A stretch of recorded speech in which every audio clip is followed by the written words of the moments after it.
Honk. Hey, you know, my favorite kind of raid, any kind of raid is my favorite raid, including the awkward raids. What's going on, everybody? Thank you to Skiffy and Fanty for the raid. I appreciate it. Welcome, Arvanauts. Welcome, everybody, to a Friday night stream. I hope everything is well. I hope that everything went well with Skiffy and Fanty. I am excited for this session today. I hope Skiffy and Fanty was having some awesome discussions and stuff like that. I have been out with the family and only got back a little while ago and had some grading to do and stuff like that. So my apologies that I was not able to get over to the Skiffy and Fanty cast, but I have no doubt that it was amazing as always. So thank you for the raid. I appreciate it. And welcome, everybody. We are here for a Friday stream. Before we go any further, just a couple of reminders about ways to support the channel. If you have not already done so, please follow the channel. Please check out our YouTube with _ArvTube, our Discord with !ArvCord, our Twitter with !ArvTweets. Well, thank you for forgiving me, Skiffy and Fanny, by which I mean Sean, I assume. Thank you as well to Triffid and to Brennan and to Configuration Queen and to Arudnell and all those lovely people who are here. To I think we've got just about a lot of people here. Prince Justin, of course. Prince Justin, thank you for the tier 2 sub, by the way. Thank you to Hillness for the sub. 70 months, 2 months to 6 years. That's right, almost 6 years. I'm right there too, as the person who actually started the whole business. So thank you, Hillness. Thank you, everybody, for the subs and so on tonight. So let's see. I mentioned the Discord, Twitter with !ArvTweets, website for this, arvaneleron.com. And yes, I'm going to talk about the news. I will absolutely do that, Emily, for sure. And welcome, Emily, as well. On the financial front, !ArvTreon is the patron, as Patreon, and we are looking to move that back up over 200 again. Again, that is the financial backbone of the channel, and so we hope that people will be able to jump on board. You can get there a custom character background written for you by yours truly. Oh my goodness, Mrs. Dunsel with a resub and the Prime sub, 53 months. Thank you, Mrs. Dunsel. I like that message. 53, just like, straight to the point. Thank you, Mrs. Dunsel. So, yes, you can get that. If you support the Patreon, you can get a epic poem written about you. You can get inspirations to help our players. And speaking of that, my inspirations have been officially reset, so we are all set for the month of April. So you can get that and numerous other things which also benefit the channel too. So please consider supporting us there. Please also consider doing what you've just seen a number of wonderful, lovely people do by subbing/resubbing to the channel, which allows you to get those custom sub badges and emotes to use everywhere across Twitch, plus inspirations to help the players as well. So thank you, everybody who's done that. And if you haven't, please spread the word and consider doing so yourself if you would like. That would be lovely. There's another example. Arudnell gifting a tier 1 sub to Skiffy and Fanty. Thank you, Arudnell. Thank you. Now, Skiffy and Fanty, the might of Skiffy and Fanty. And let me tell you, Skiffy and Fanty, which currently has every member of fantasy and science fiction as an alum of Skiffy and Fanty. Like, the Skiffy and Fanty secret sauce is the fact that literally everyone who has ever written in fantasy and science fiction has officially been an alum of Skiffy and Fanty. I'm just kidding. Skiffy and Fanty is awesome. And I think it's just because I hang around awesome people that there are so many awesome people associated with Skiffy and Fanty. It's just that everywhere I turn around, I'm like, you're in Skiffy and Fanty? Hey, you're the good old boys. What are you? You're the good old boys. Anyway, it's true. Neil Gaiman isn't an alum yet. So at some point that will no doubt happen. Anyway, it is a great pleasure to have those folks on. So thank you for the resubs. And again, subbing to the channel is a great way to help us too. On the publishing side, !Icarus for my Icarus graphic novel, !Library for my Tales and Tomes, The Forbidden Library. That's my 5e adventure and sourcebook from Alligator Alley Entertainment. It is from there, Night at the Forbidden Library, that my Klein D&D event will be happening, and I'll talk more about that in a minute.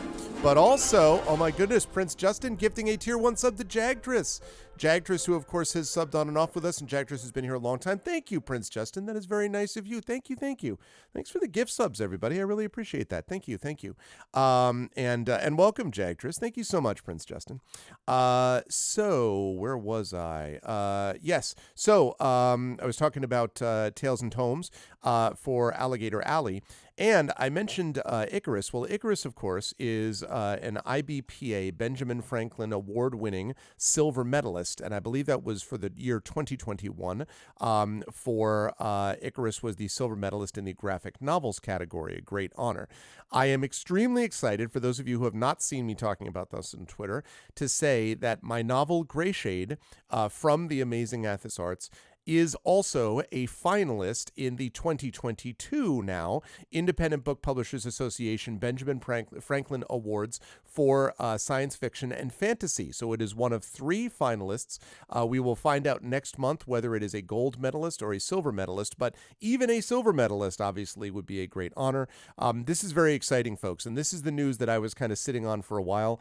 I knew about this for a couple of weeks, but I couldn't say anything until now, but it has now been officially announced as of a couple of days ago. So I'm very excited about that. I hope that we will be able to sort of co-stream the awards ceremony, and we can sort of have a live reaction stream or whatever, but I'm hoping for the best. I am very proud of this book. I'm proud of the work that's been done on it in the world that's been created and all that stuff. So yes, Greyshade is an IBPA Benjamin Franklin Award winner of some kind, whether silver medalist or gold medalist to be determined, but I'm very excited about that. And if you're like, wow, that's amazing, how can I find out about this book? I'm glad you asked.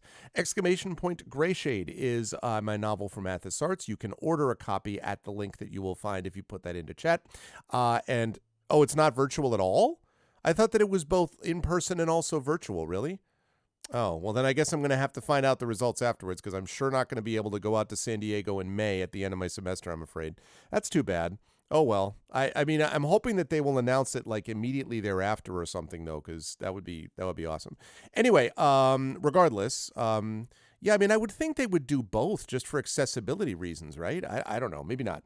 Well, we'll find out. Regardless, that's going to be happening in about a month. So if you want to know more about that, you can check out, again, Greyshade will get you that link where you can buy a copy of the novel. You can also pre-order a copy of the sequel, Renegade, which is in the final stages of proofreading now, and which will be out later this year. And then, of course, you can also pre-order a copy of the final book in the series, Heretic, which will be out next year. I'm working on that as we speak. Well, that and grading, but those 2 things. And then you will be able to get pre-order a copy of the tabletop role-playing game From the Rising Tides. And by the way, if you supported the Greyshade Kickstarter, you will notice that a new update has just, and I mean within the last hour, been posted with Brandon O'Brien's update of a lot of the new class features that we've talked about with the game. And I love these things. I'm super excited about them. There's some really cool stuff in there you need to check out. And we are very much on track. I am super glad about this, and we are making great progress on it. So I cannot wait to see how all these things kind of go. And Brent and I have been, busily plotting and planning and doing all that kind of good stuff. So I'm super excited about that. You have every hype trade tier 1 emote now. Nice.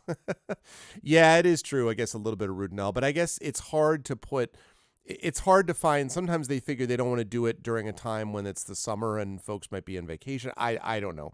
I'm with you, but in any case, regardless, it is super exciting for me that has been nominated, and you can, that it is a finalist, and you can support it and also read it yourself by checking out those links. So definitely check that out. And of course, we also have the audiobook from Trent Sparks coming soon of Greyshade as well, too. So that's going to be awesome and amazing and good. So with all of that said, last but certainly not least, I need to talk about the important aspects of the channel, which is exclamation point BLM.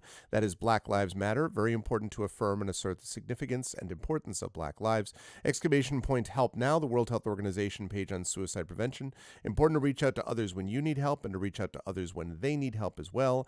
And exclamation point Ukraine, the fine people of Ukraine fighting back against an illegal and illegitimate war.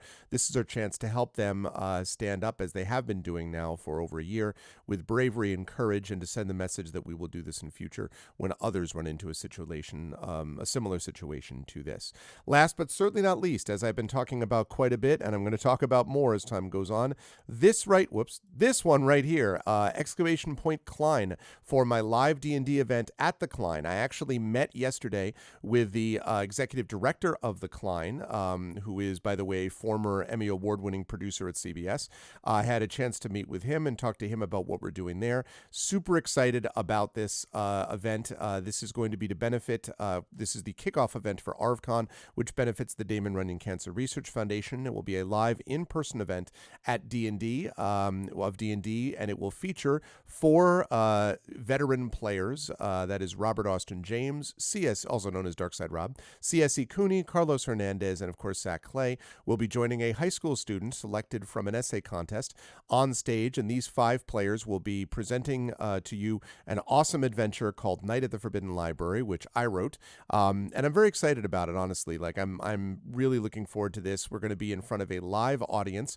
The ticket sales, by the way, have been picking up, both virtual and in person, and so we really want that to continue. If you live anywhere in the tri-state area within driving distance, and you're like, you know what, I'd love to meet Arv, I'd love to meet some of the people that have often been featured on Arv's channel, and I'd love to be able to see a live D&D event in person at the historic Klein Memorial Auditorium for a mere $5.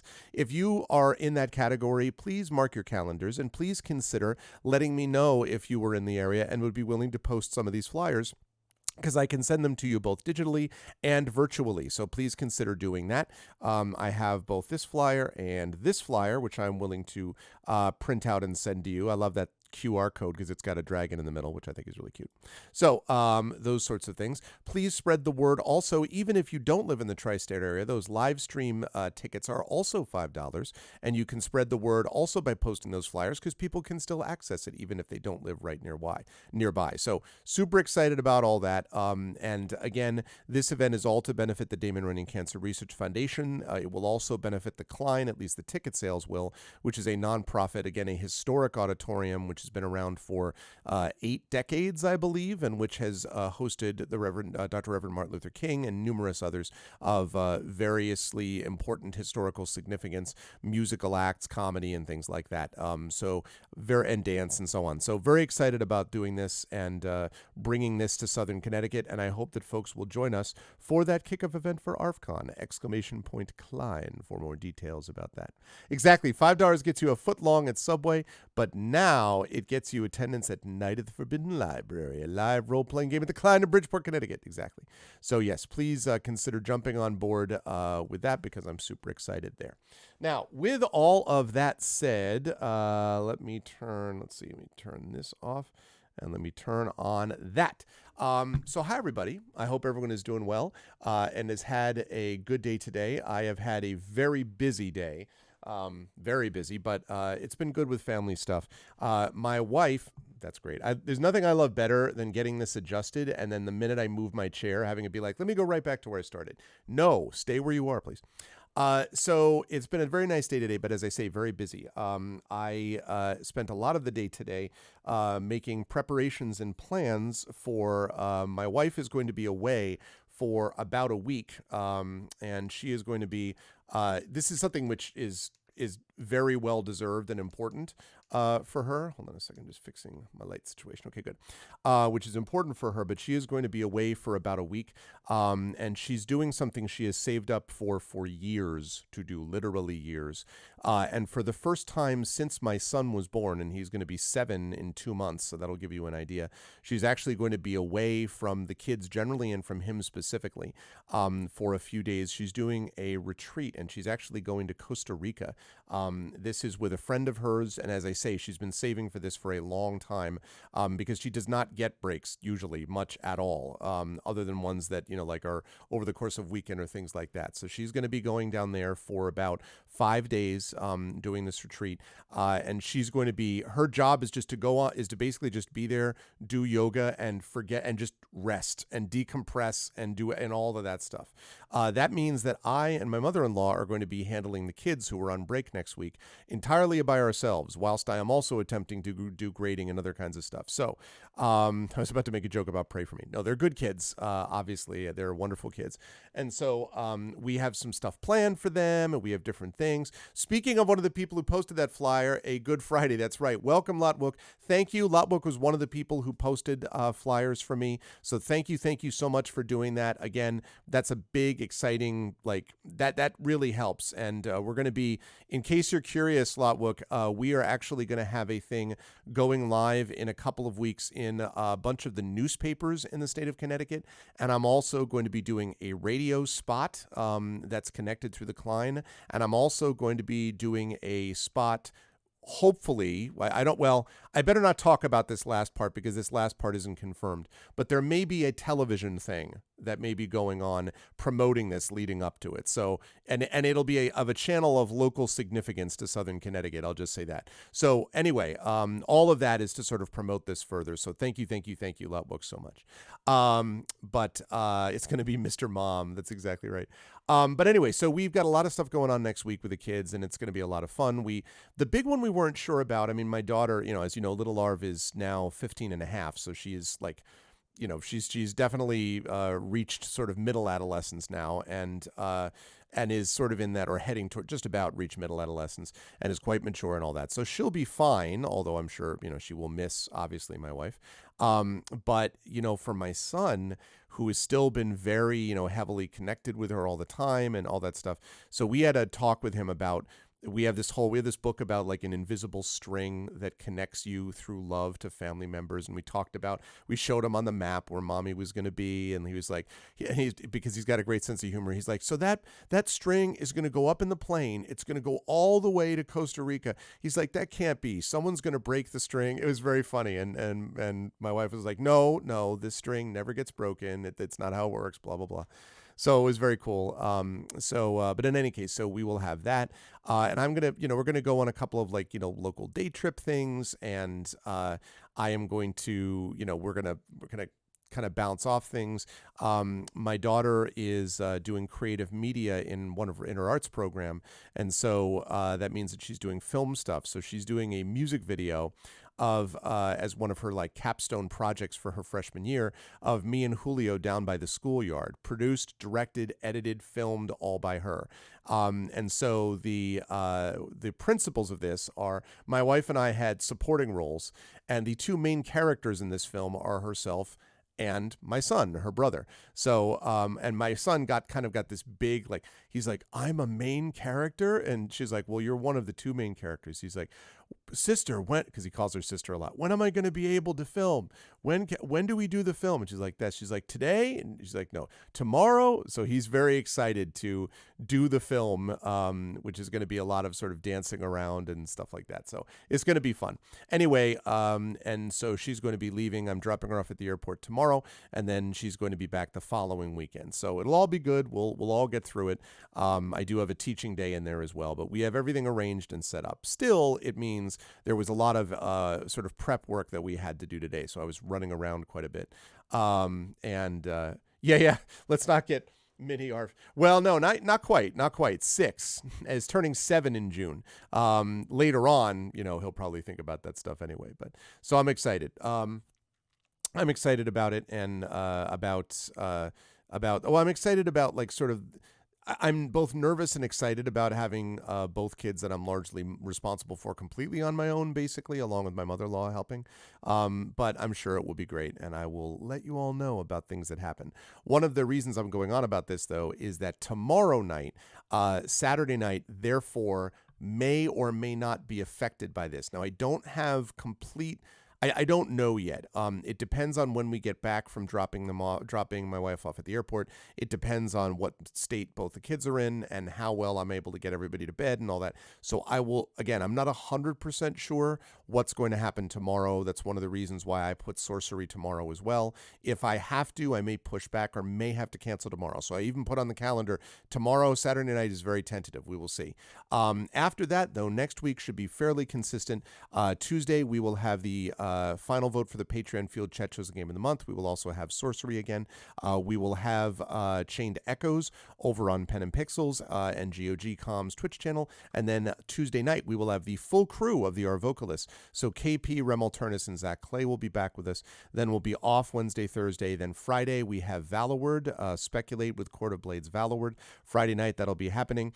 And then on Saturday, we will also have a later session of Sorcery. Again, that will be dependent on kids getting to bed and stuff like that. And then I'm picking my wife up from the airport on Sunday, and everything will go back to some more or less normal as that sort of thing. So that's, yeah. No, I remember you mentioning that too. And he is very tall. He's tall, and he's very like, especially just like very agile and athletic, like just monkey bars, no problem. Wall climbing, no problem. Like, he loves the sort of the ninja agility type of stuff thing. So he's very much into that kind of thing. So anyway, so yes, I can totally understand about all that.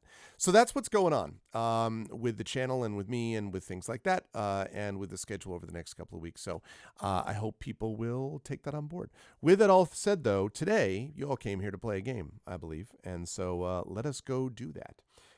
It is important to note, by the way, chat, that I have been told on rather good authority that the way so far that we have done this, I love this zoom in. The way so far that we have done this has been rather unusual. Now, I'm not going to talk more about why, because I don't want to spoil anything either for me or for you. But this has been a crazy wild ride that we've gone on. In our last session, what we basically did was we started down here at the bottom floor of the tower. And it's important to remember that we are trying to get the Crown of Kings back from the Archmage and bring it back to Analand, where it rightfully belongs, because he stole it. And so we went up here. We went to this place where there was a cell. We couldn't open the cell door, so then we kept going up. We got here. We got attacked by our friend Flanker. Now, it's pretty clear that Flanker was not himself, but there was nothing we could do about that, unfortunately. Flanker attacked us. We were not able to do anything other than defeat him, and we did. Lost a couple of stamina points because Flanker is kind of a badass, but we did manage to defeat him, sadly. It was another curse that we can bring home to the Archmage. When we get up to here, yes, we need to... No, we don't need to vote on the Chat Chosen Gate tonight. No, people can continue to vote, but like the final vote is until Tuesday, Triffid. But definitely people can vote on it, and I would encourage you to do that. But the final vote is until Tuesday, so feel free to jump in on that. I think right now that the two games we have as choices are, The Murder of Sonic the Hedgehog, Star Control 2, and Songs of Conquest, which is a Heroes of Might and Magic inspired game. I am not that surprised, actually, that Sonic the Hedgehog is currently leading, although it's tied with Songs of Conquest. Any of these games are great. They're very different kind of games, and I'm down for all of them, so it's going to be good. Yeah, three. So we did that. Then we got to this wall. Now here, chat, here is where the glory of chat really comes into play, because you see, there was a door here that was almost looked like a bricked-over archway. We pushed in on the door, on the stone wall, and we got zapped. We kicked it, and we got zapped. So most people at that point would use their RPG knowledge to go, hey, we need to back off a little bit. Also, lobby for the best, Star Control 3. What's up, Polar? Good to see you, man. How are you, Polar? Welcome. Also, I should say as well, it is not accurate, it is not appropriate to say happy Good Friday, but I would say I hope those who celebrate had a peaceful Good Friday, and I would say as well a peaceful and happy Easter to those who celebrate as well. I should point that out as well. I don't believe Ramadan is over, so Ramadan Mubarak, I believe. But I don't believe Ramadan is over yet, although please correct me if someone can if I'm wrong. I think it was not quite over yet, so that's also important. And Passover is going on as well. So for all of those, blessed things in all of these cases too. What's up, Twitchy Shuckle? Well, that's exactly right. This is the thing. So we pushed against the wall, right? Then we kicked the wall. So what chat decided was, you know what we need to do? We need to do the classic example of what happens when something has banged into you. It's a Friday with half-price candy. Hey, listen, that's a positive. That is something to celebrate, Arudinel. I think you would agree. That's definitely something to celebrate. So what we decided to do was to run at the wall. Literally run at the wall. And we did that. And it worked.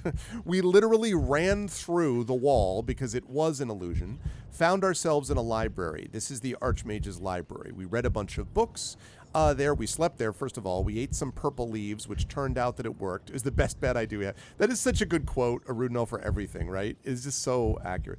Oh, really, CQ? Wow. So we ate these purple leaves. We got that. That was great. Then we slept, had these dreams, but it was all fine. We woke up. The Archmage was still not aware of us. We went and opened the books, right? We started looking at the books, and this book we found was about magical prisons. Now, this is really important, and this is why I'm spending a little extra time to summarize it. As we read it, we realized that the essence of an archmage, the previous archmage, a person named Valaquesh, was caught within these pages. And it basically told us, oh, you should read this rhyme at the beginning of the book out loud. And it was basically a rhyme about imprisonment. So we were all like, no, we're not going to do that. We were like, that is a silly idea. And so we closed the book. But then it gave us the chance to take it. And here's why I'm excited about that, chat.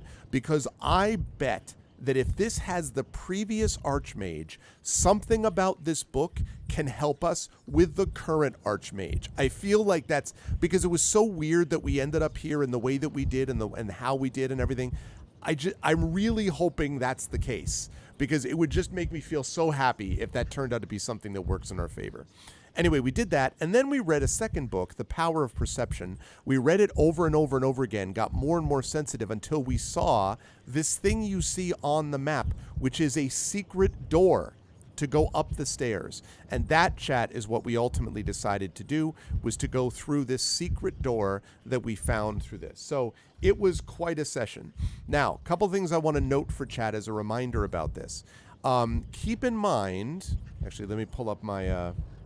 let me pull up Arvbot. I forgot that I had to do that. That's kind of important. Hold on a second. Arvbot. Okay. I think it should be this one. Let me just make sure that I got that right. One sec. Pose, I say? Yes, there we go. Okay, good.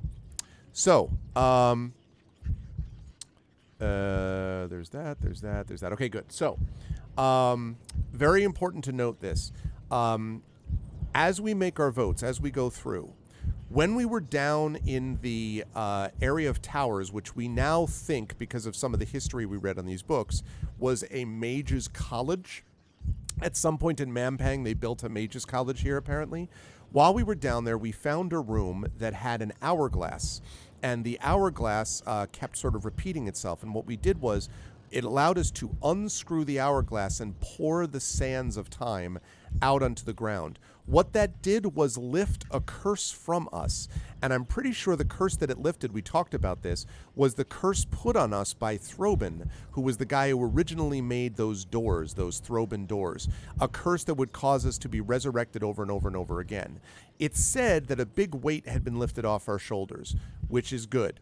But then it also said that it means that our decisions are permanent, which is not so good. So what that means, chat, is I don't think we're going to be able to rewind. I don't think we're going to be able to do anything different if this turns out making a mistake. So, no, it's Mampang.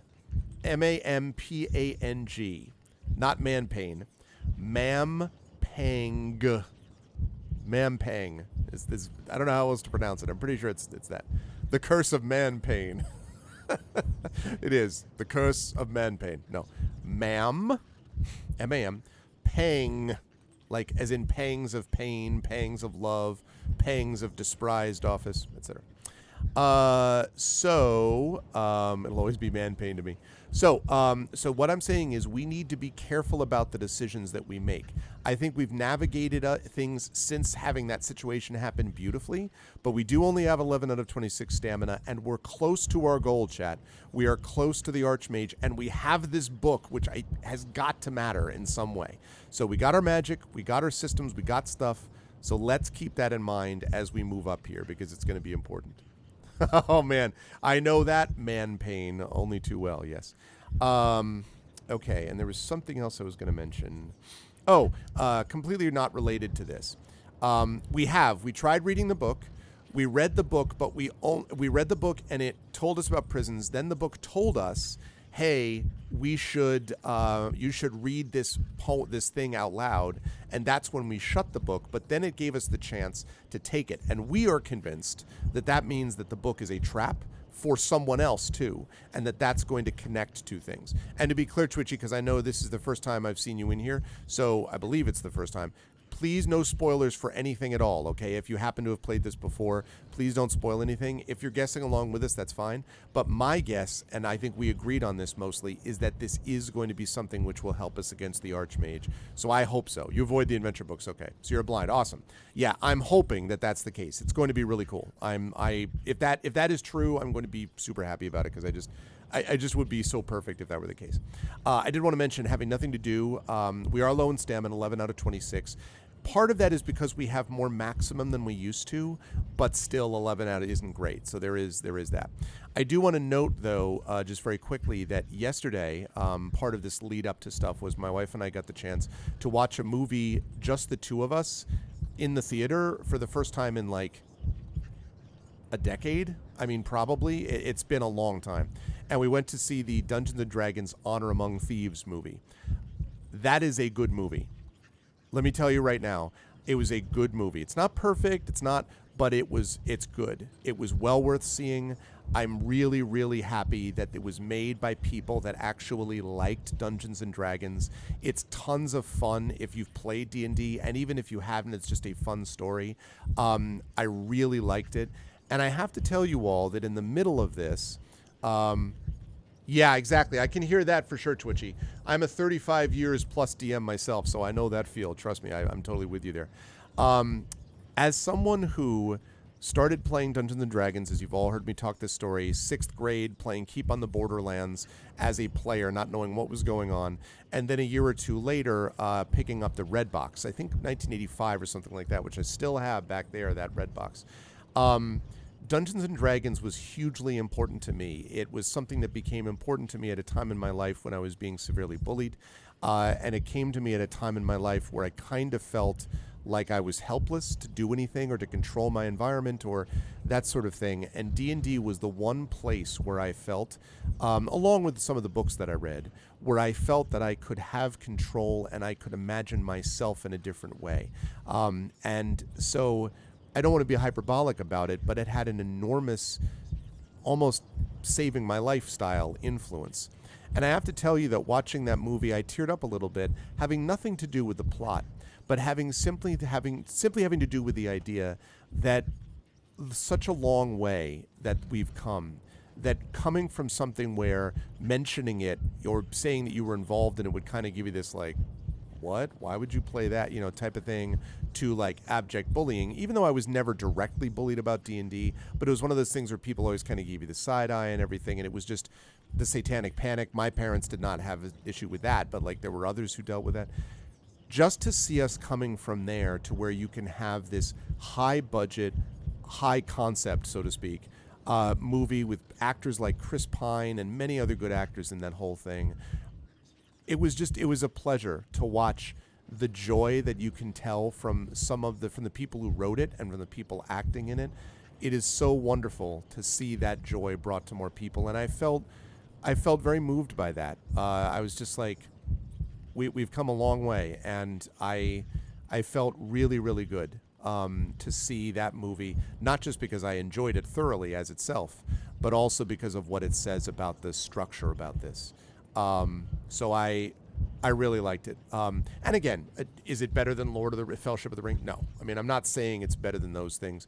Clearly the best D&D movie by a mile, but just very well done. I thought not cringy dialogue, clever, very good special effects for the most part. There's one or two that are a little off, but pretty much all the special effects are right on.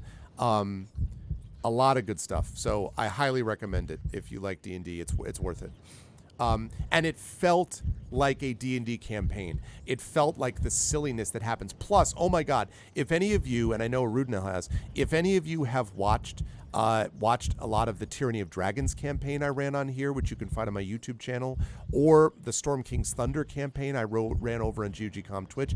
This takes place in the Forgotten Realms, so there's all these references to like Triboar and Baldur's Gate and Icewind Dale, like all these references to these things, and other things which I won't spoil because they become more important later in the movie, but all of that stuff too. So if you don't know a thing about D&D, you can still enjoy it. They do a good job of providing you kind of basic context, but also also, if you do love D&D, oh man, like you can get all of these kind of connections with it as well. And the last thing I'll say is, Chris Pine in it is great. And so is Michelle Rodriguez, who plays basically the other main character-ish. And Hugh Grant plays a very, very funny... He's great. Hugh Grant is great in that role as well. Very good stuff from everybody. I really like that movie a lot. And it was just a nice feeling. And by the way, not for nothing, but I don't mind that the number one movie in America is the D&D movie about... Where are we now? About 6 weeks ahead of when the Klein event is going to happen. Here, two thumbs this guy as the person who is not too sorry that the D&D movie is getting a lot of people pumped up about D&D. Trust me.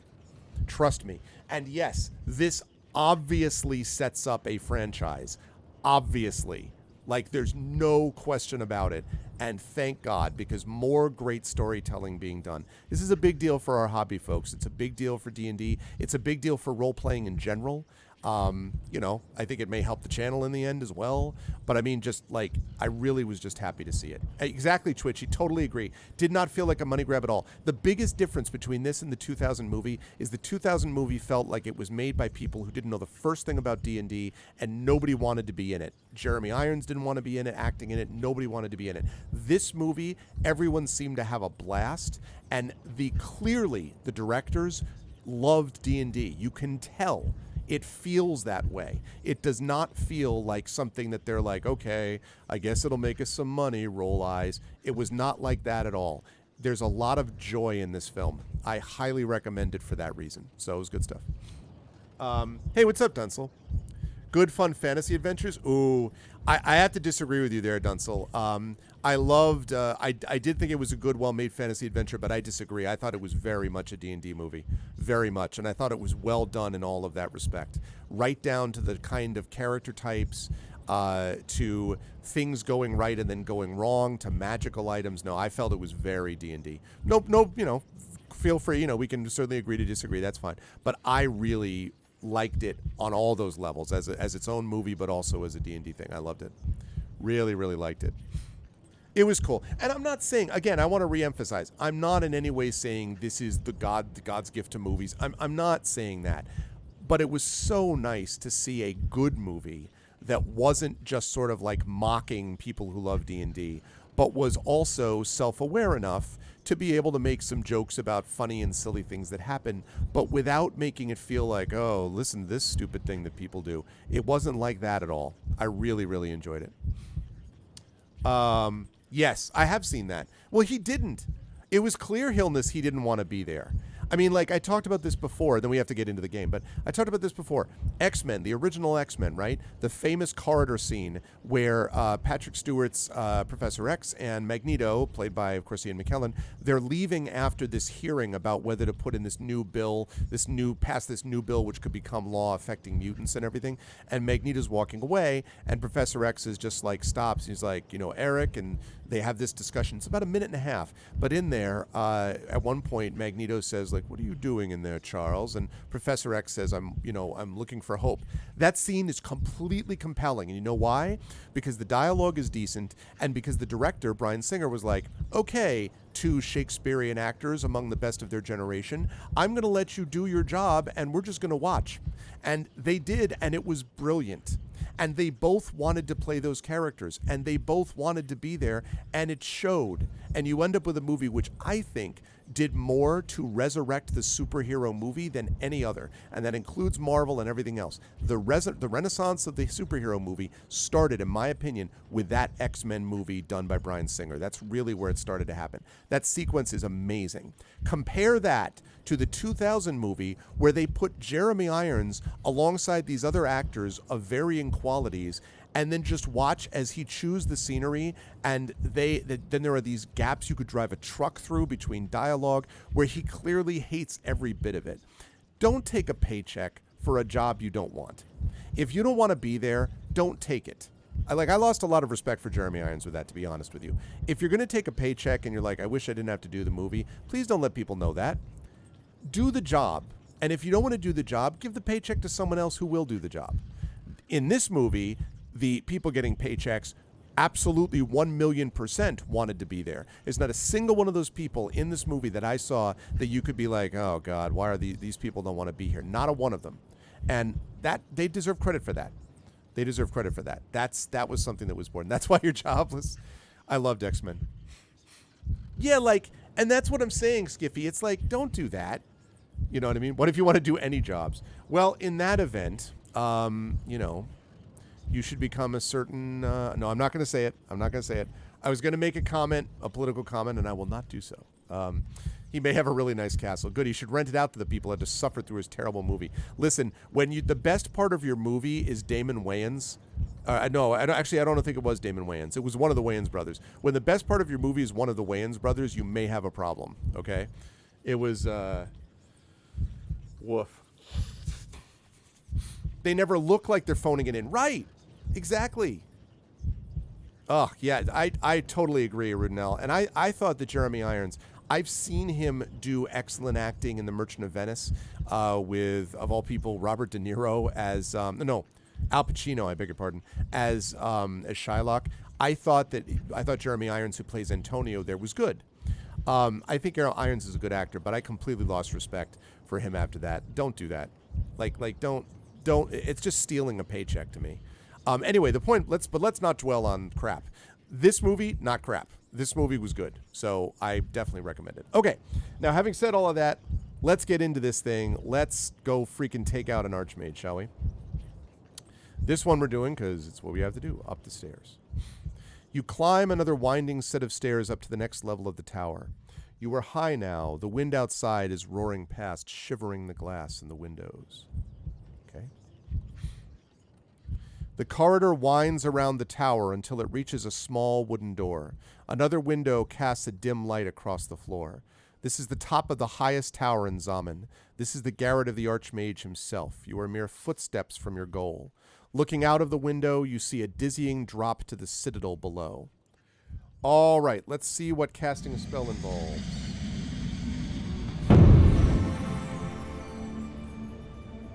Okay. Let's see what we've got. Where's my pole? I lost my poles. Hold on, I've lost my pole. Okay, here we go. So, we can ready ourselves. Ready ourselves. We can, let's see what we've got. We can cast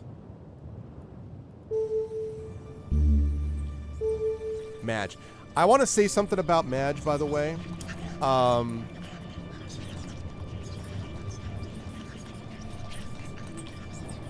It is 1 stamina, but we may want to think about Madge here. I was thinking about this the other day. We may want to think about protecting ourselves from magic, because I have this image of the first thing that happens is we walk through the door and the dude tries to blow us backwards with some magic spell. So I'm just... think a little bit about that. I'm just putting it out there because I did wonder a little bit about the impact of it. Res is resurrect the dead. I don't know why we would do that, because that's going to use up our last holy water. I also don't see any dead around here, you know. Oh yeah, Twitchy. This is not D&D, although I think it may be under that category. Yeah, this is this right here is, we are right near the end of Inkle's Sorcery. If you have not played Inkle's Sorcery, by the way, I mean, this is a little bit of a spoiler because we're right towards the end of the 4 books now.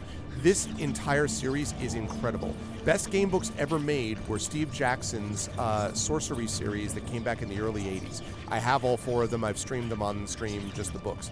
But Inkle took them and somehow made them even better.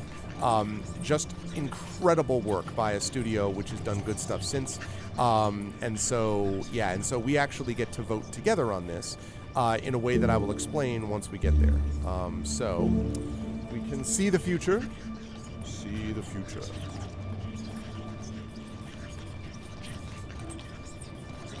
All week. But we do a lot of TTRPGs. We do a lot of Dungeons & Dragons on this channel and a lot of related things. We do something which is Court of Blades, which is kind of based on Blades in the Dark and stuff like that.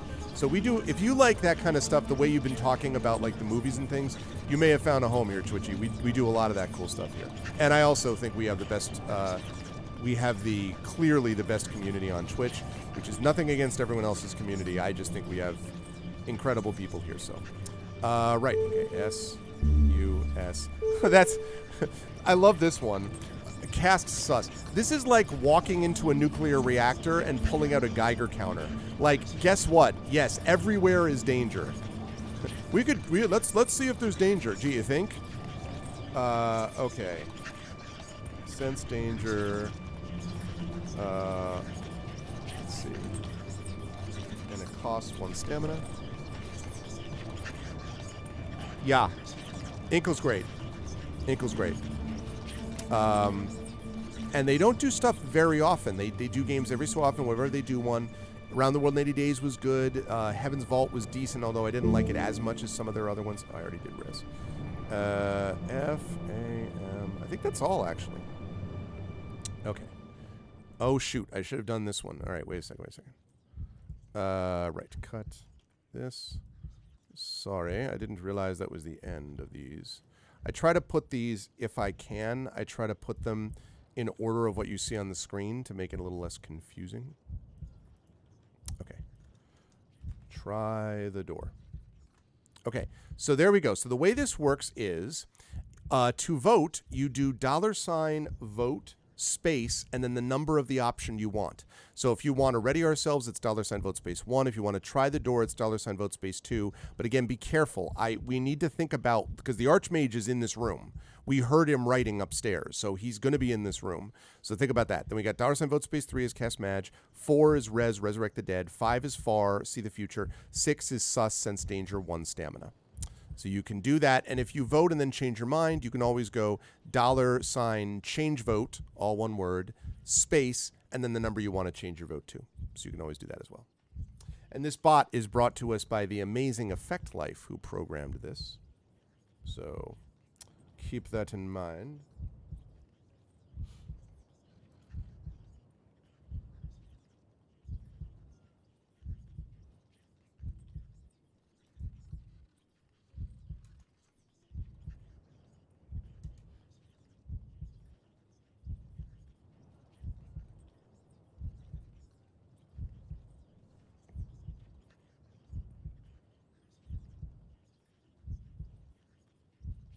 And yeah, and I don't want to comment yet on what I think about the changing mechanic. I want to talk about that at the end. But I've had a lot of thoughts about what that mechanic, in terms of not being able to rewind, how it made me feel about this part of the game, and it may not be negative. I haven't fully made up my mind yet. I thought about that, Arudinel, but I don't. But the thing is, it didn't give us that option around his body, right? And he's a few floors below. So I'm thinking, A, no for that, and B, also, I feel like we still want to save that holy water in case we need it for him. I did think about that too. It's true, but I don't know, because he's not here. He's down 2 floors. Like, his body isn't here. So,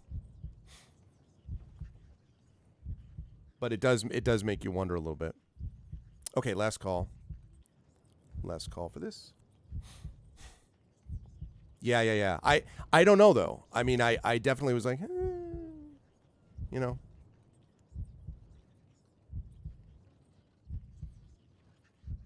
Okay. All right, let's do it.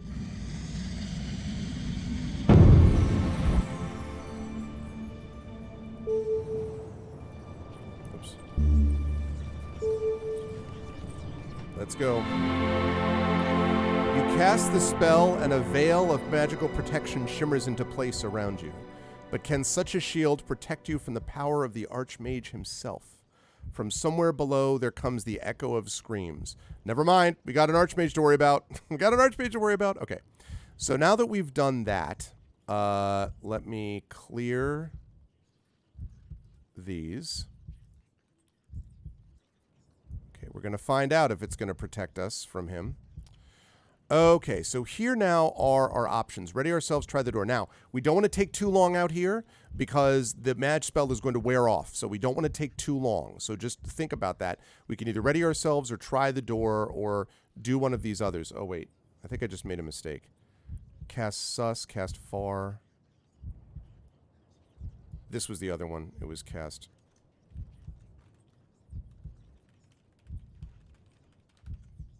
That was the other one. Okay.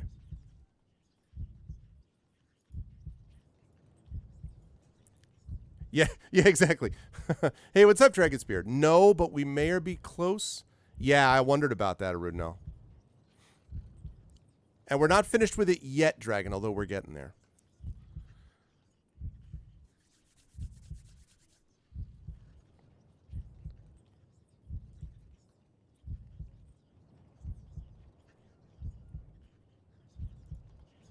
Ooh, okay, good. I thought I made a mistake there. That would have been unfortunate. Would have been most unfortunate.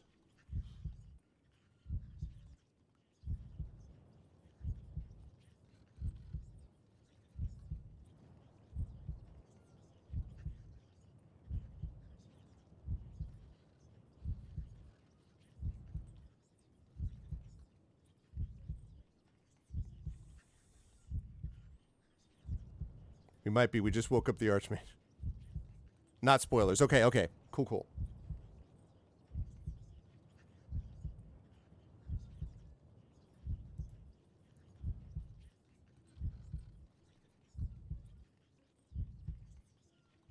And that's from downstairs. So, yeah, we may need to just, you know. All right, last call. Once. Twice. Okay. Let's roll. Then you reach out and try the handle of the door. It turns. The door is not enchanted nor cursed. It is not even locked. After so many miles, so much hardship and pain, the final door is well weighted and requires nothing more than the gentlest of pushes to swing open. Let's go. You climb the stairs to the garret. It is a tiny stone room, the walls plastered with astrological charts, some ancient and some so fresh that their ink still gleams. In the center of the space is a desk, and sitting behind it... Ha! What's up, punk? I recognize this dude. I recognize this dude from the book.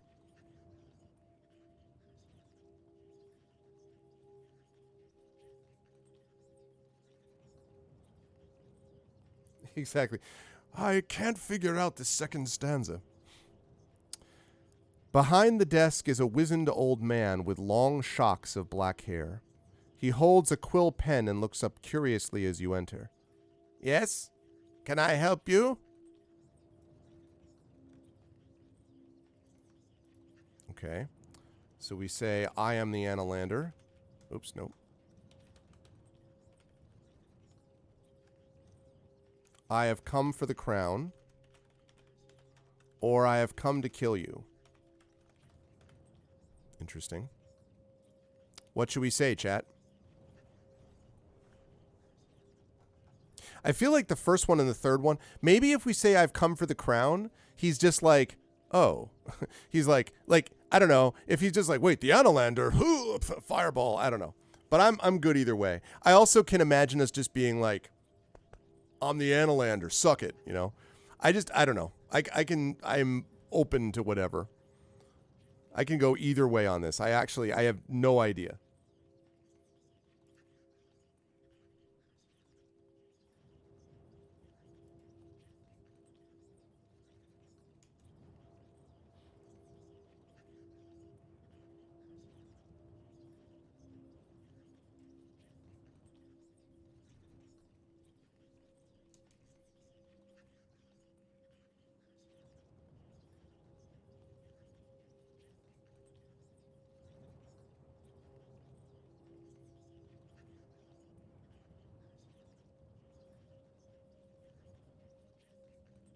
Okay, wait, I lost. There we go.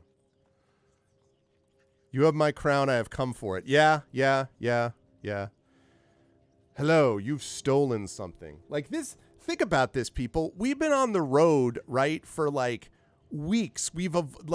We killed a manticore. We avoided plague. We got through Kare. We had to like redo a ton of time stuff there to avoid a goblin invasion. We just escaped that with our lives. We took out 7 serpents that were trying to kill us and thus kept them from notifying the Archmage. And while we were doing it, we like changed the foundation of time by using all of this stuff, beacons and everything. Then we got here. We almost got thrown out of the castle. We used our magic to save us. We lost our god. We came back. There were the goblin cannibals, like the freaking hourglass, Throbin. Like we have been there.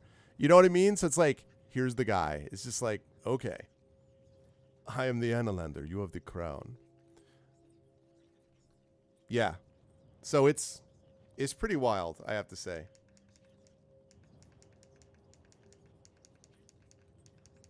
Hang on a second. Nope, too much.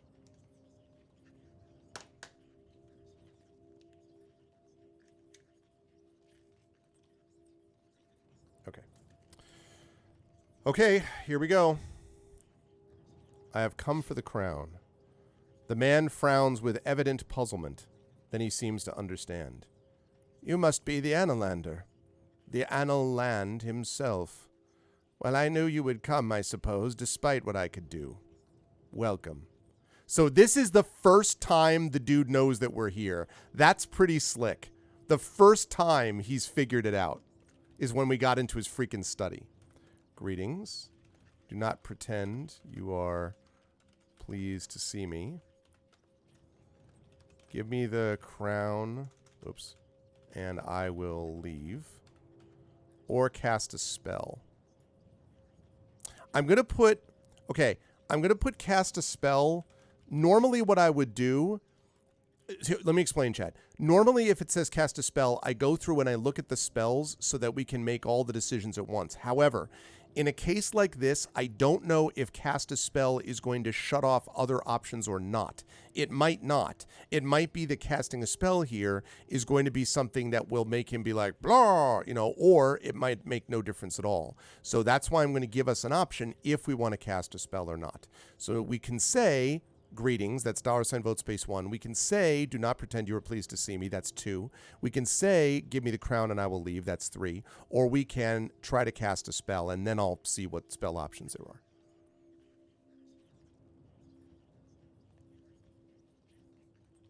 Right, I honestly don't know, Rudna. I mean, like,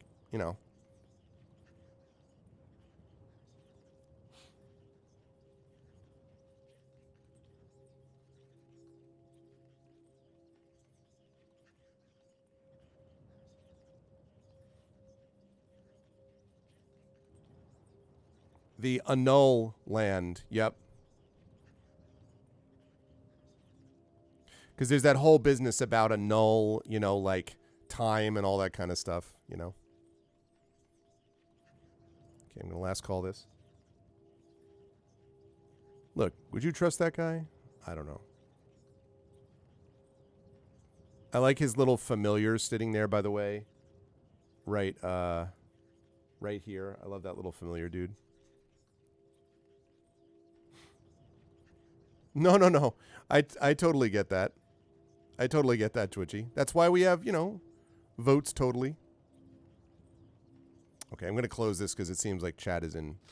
Greetings, you answer with a heavy nod. The man looks back at you sadly, silent for a moment. Doubt begins to creep into your heart. Can this truly be the cruel Archmage of High Zaman? He seems tired, even shy. I see you have traveled a long way, he remarks. You must be tired. Please sit. We may talk as equals for a moment. He gestures to a chair. Your veil of magical protection shimmers out of existence. I will not sit. This is a trap. Or sit.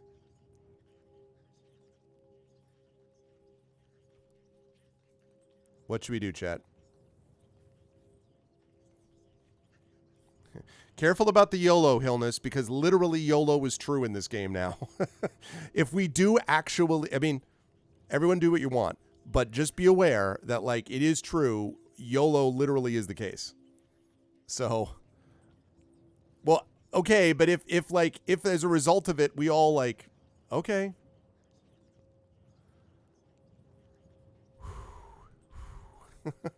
I'm just like, woo, okay. Listen, chat was you folks were the ones who thought it was a good idea to run into a wall, and it worked. So,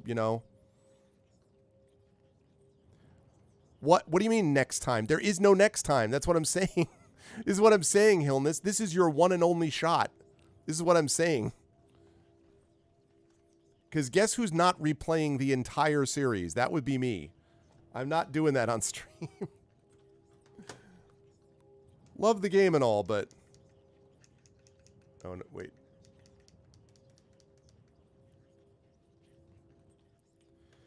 I mean, I've been trying to avoid spoilers. All I know is that from the way people described it, I have a feeling we did it very differently. So, okay, sounds good. See you, Sean. Always a pleasure.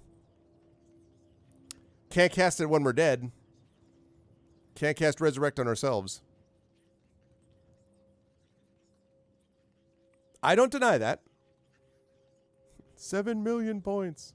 Yeah, no, I totally do not deny that. All I'm doing is emphasizing the significance of whatever action we choose to take. But I'm good either way. There is something also to be said for confidence. So I'm going to last call this. Right now we have chat divided here. A chat divided against itself. Cannot stand. Cannot chat.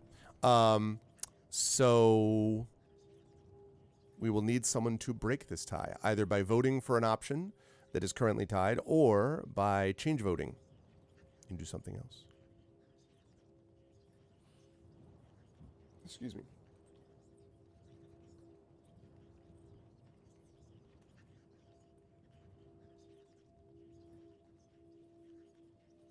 It's a trap.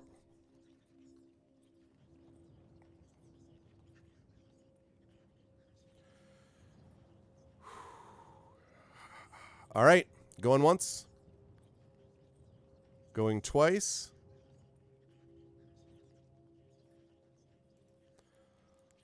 All right, chat. Cautiously, you move towards the seat indicated. It seems like ordinary wood on an ordinary patch of flagstone floor. Oh, God. All right, chat. Simple vote. Sit is $vote space 1. Don't sit is $vote space 2. This description is really weird. I don't know why it's telling us this stuff. Sit is $vote space 1. Don't sit is $vote space 2.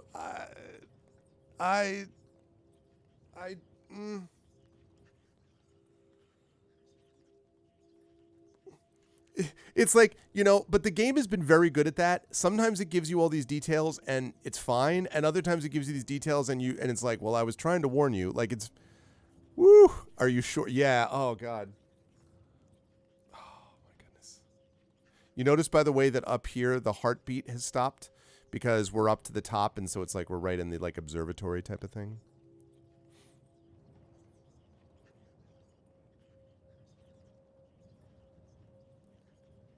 It's one of those deals where I'm like, I don't know.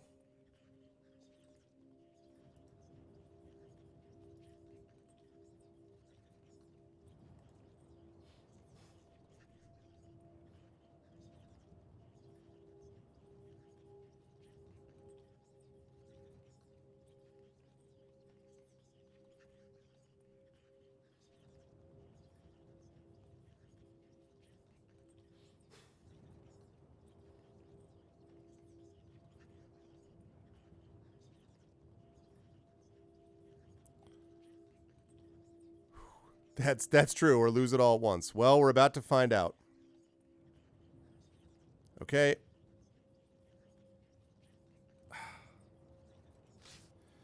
But there must be some trap. The Archmage sees your change heart and seems saddened by it. The walls are coated with Minimite blood. No magic can function here. You're quite safe. Try if you do not believe me. Reaching across his desk, he lifts the stopper on a decanter and pours out a glass of thick red wine. I know better than to offer you one, he remarks as he sips his own. The book! The book on magical prisons. Look, the book. It's an option, chat. It's an option. Okay, wait. So again, I'm going to say cast a spell, but I'm not going to go through all the spells. That is the book on magical prisons. Oh, come on, please. Please let this be the answer.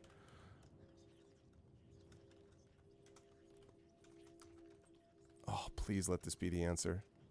How do you beat an archmage? Get yourself a better archmage.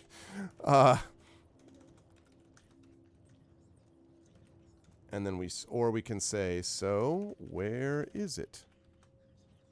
Okay. There we go. Oh, man. No, I don't think so, Twitchy, because the book itself has its own archmage within it that is a prison. So I don't think so. I think, especially because of the way we did it, that book was trying to trap us, and we avoided the trap and then got to take the book with us. And that to me says something quite different. Normally I'd be with you on that, but I don't think that's a concern here. Yeah, it would be interesting. No, I think it's although, you just made me think of something. It is true that he himself, that some people say, was imprisoned here because of the dangers from others. And I wonder now if we do this, if we can maybe we trick him into being like, oh, this is how you escape your prison. We're not even lying. We're like, you get to go in another prison. You know what I mean? Get him to read the poem. Yeah. Oh, man. I see it unfolding, chat. I see it unfolding. I'm going to last call this because it sounds like people are behind this idea. Whew. I don't know. I'm so glad we didn't sit down. That worried the hell out of me. It might not have mattered, but I was just like, Okay. Going once. Going twice. All right. I brought something for you, you begin. You might be interested. As his eyes settle on the book, he laughs. Are you thinking of tricking me into reading the rhyme in that book? Please, we should be friends, but if we are to be enemies, at least be a competent enemy. Put that thing away and have a drink. Hold on a second.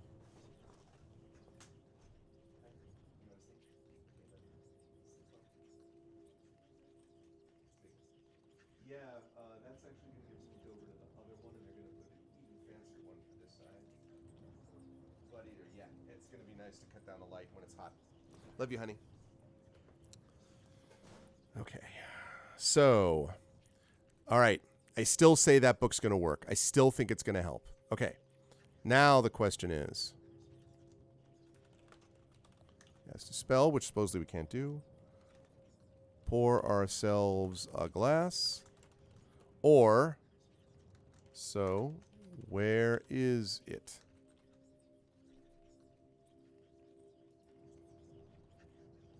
Okay. Decide what you want, chat, about this.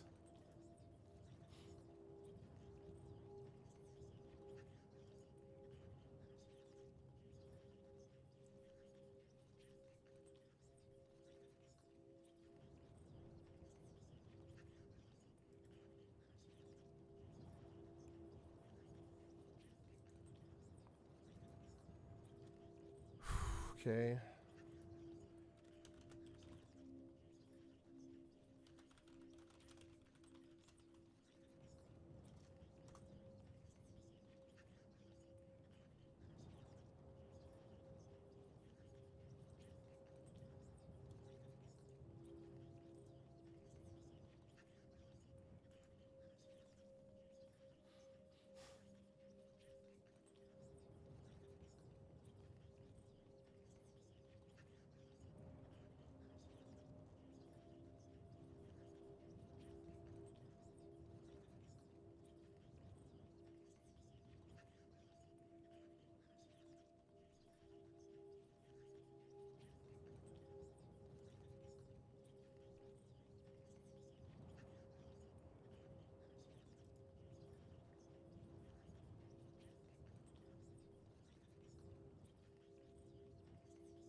Okay, people are pouring her stuff. It's well aged.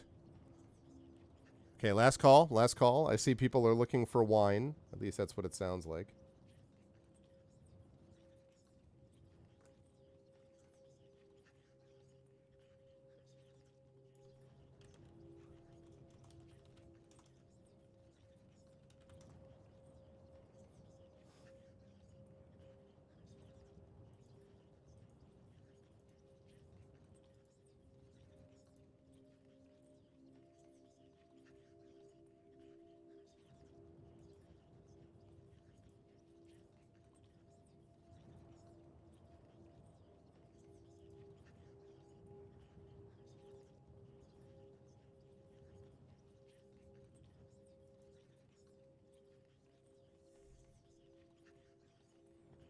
All right. Okay, pour myself a glass. You reach across the table and pour yourself a glass. He watches with some approval as you sip. I swear to God, if this poisons us, I'm in trouble. The wine is heavy, dark, and potent. The Archmage nods. He seems to be chewing something over. Do you know, Annalander, what it is the crown does? Do you understand its power?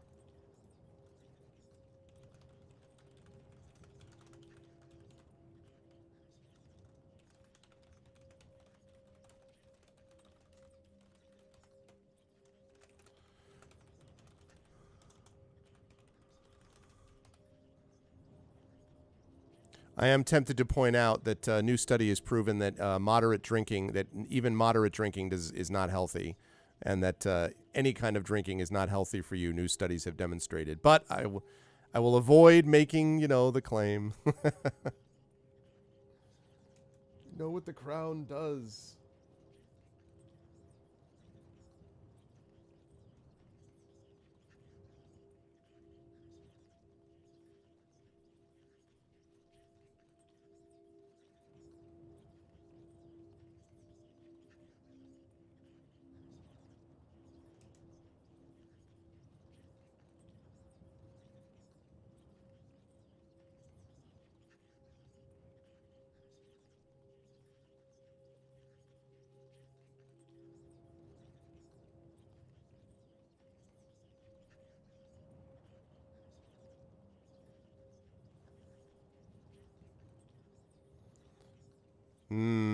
Yeah, a lot of those a lot of those studies though have been proven wrong because there are serious flaws with the way that they were conducted.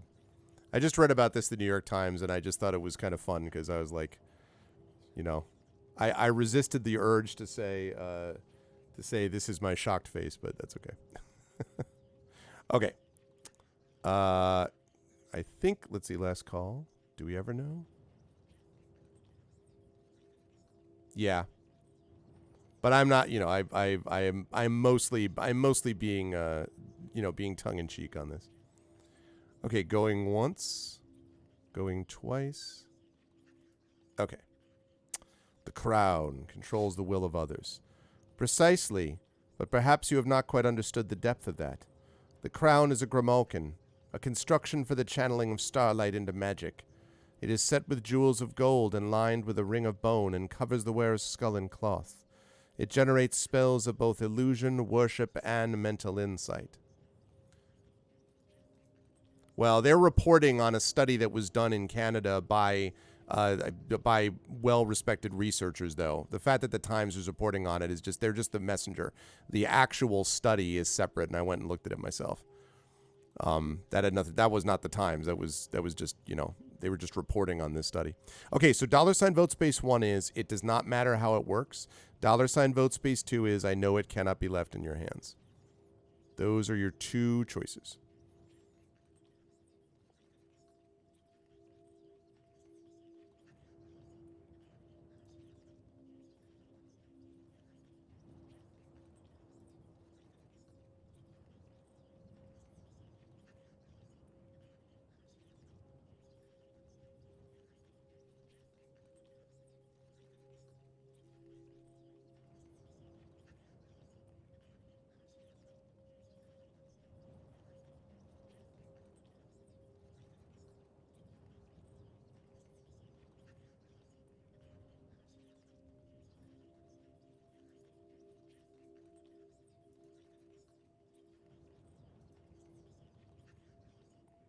Okay, going once.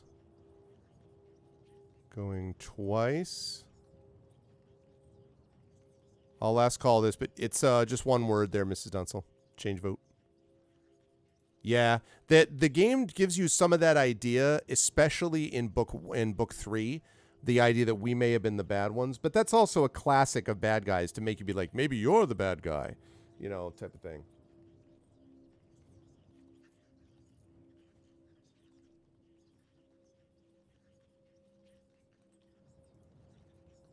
Okay. I know it cannot be left in your hands. You talk of it like a weapon, the Archmage observes, but the crown does not grant victory. The crown causes the wearer's desires to become the unthinking thoughts, reflex actions, and spontaneous whims of those around. It occupies the free will itself. That's troubling. So we can say free will, or we can say it is like any illusion, or we can say you are stalling for time. Okay. So free will, or it is like any illusion, or you are stalling for time. What do we say?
Okay. What's up, Drew? Welcome, welcome. When Vlad finds his wife has died, that scream is not Gary Oldman. The scream that was overdubbed in that scene was provided by Lex Interior, lead singer of the Cramps. Wow. That is a deep cut right there. I like that. What's up, Drew?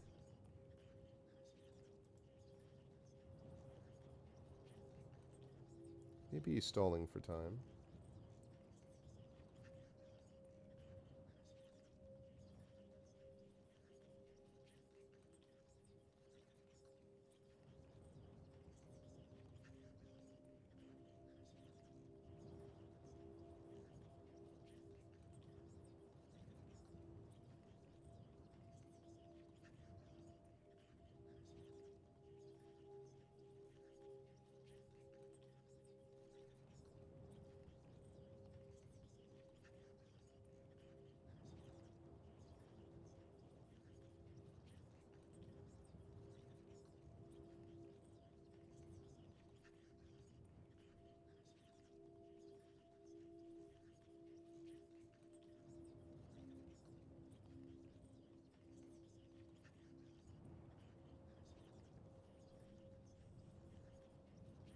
Started this movie for a free will. E. All right, free will it is. Or whatever you would call it. The inner voice, the part inside that is inspired, the part that dreams, the part that invents anew. That is the part the crown takes. Those under its command cannot know themselves to be controlled, and nor could anyone else. It cannot be resisted. The crown of kings shapes people the way the aeons shape the course of a river. Okay, so why are you telling me this, we could say. Or we could say, then it is too powerful for you. Or we could say, or we could threaten him. What should we say, chat?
Okay.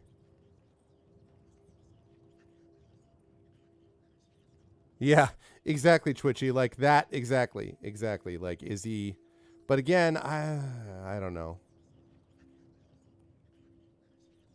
See, again, in the books, the Archmage is clearly a bad guy. It's not as clear here. But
yeah, it is a question because, okay.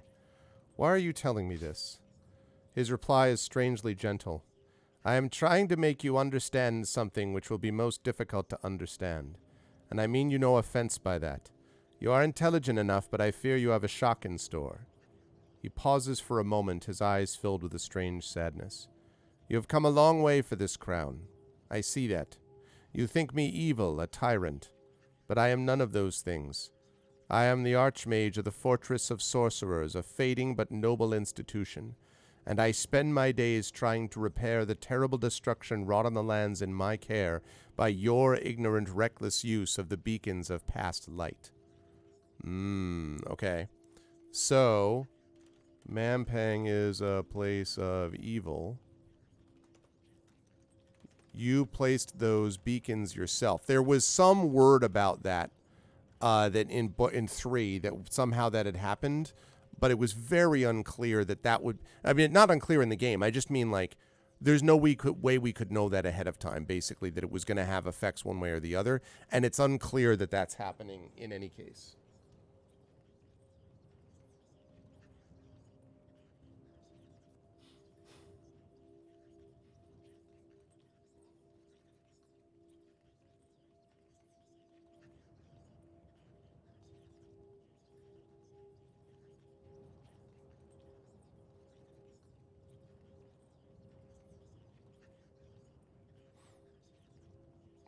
Because he did place these beacons, so like.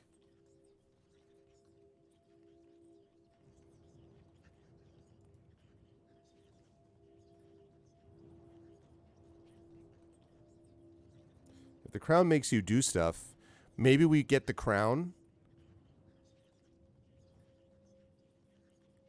Maybe we put the crown on and then we make him read the book. I don't. I'm still trying to figure out. I'm still trying to get a read on this dude.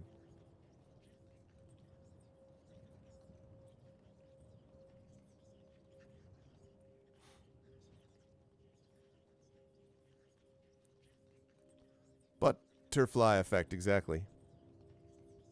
Okay, last call, last call.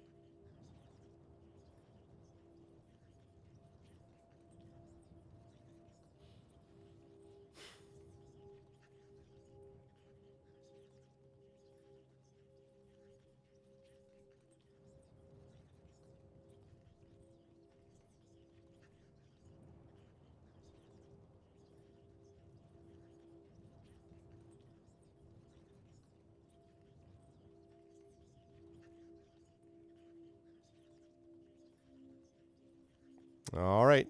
You placed those beacons yourself. I did. And left untouched, they would have protected the land for 10,000 years. Did you not notice the towers were all sealed? Past light burns with the power of the sun. It must be filtered, measured. But you opened 6 beacons wide and threw them over my land, over my people. He bangs the desk as he speaks, almost shouting. There is a tear in the corner of his eye. Wow. Okay, so do we say there was no other way? Do we say I did not know? Or did we say I am sorry for it? There was no other way. I did not know. I'm sorry for it. Yeah, I mean, like, the reality is we didn't know. Like, we did not know, and it's not our fault that we didn't know, and there's no way we could have known. Like, to be clear. Like, there's no way. Which may be the case, like, that he will recognize, but...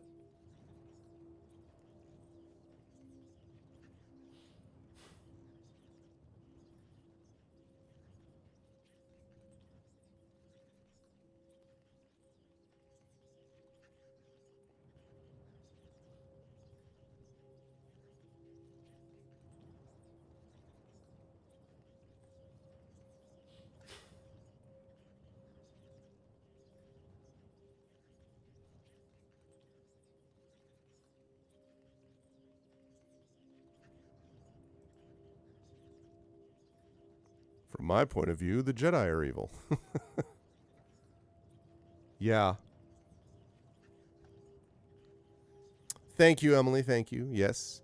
Greyshade is indeed up for a IBPA Benjamin Franklin Award. It has been listed as a finalist, which means that it is at minimum a silver medalist and may be a gold medalist. We'll find that out next month. So thank you. They beacon to us.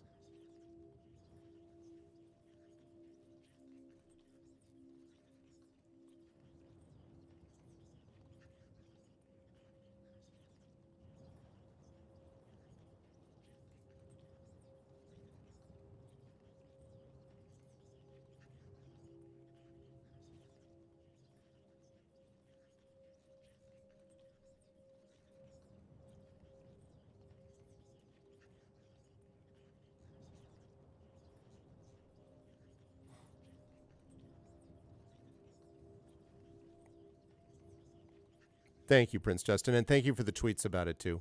We're proud. We're very proud of it. Okay. Well, we have last called it. We're going to say that. I did not know. And you did not stop to think.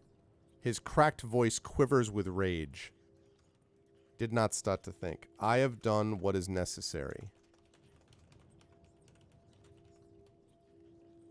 Yeah, exactly. I guess what I totally agree on that score, Arudinel, although I do think that, and I know you're not doing this, but the reflexive reaction from people being like, you know, well, clearly the Sith are the good guys. No.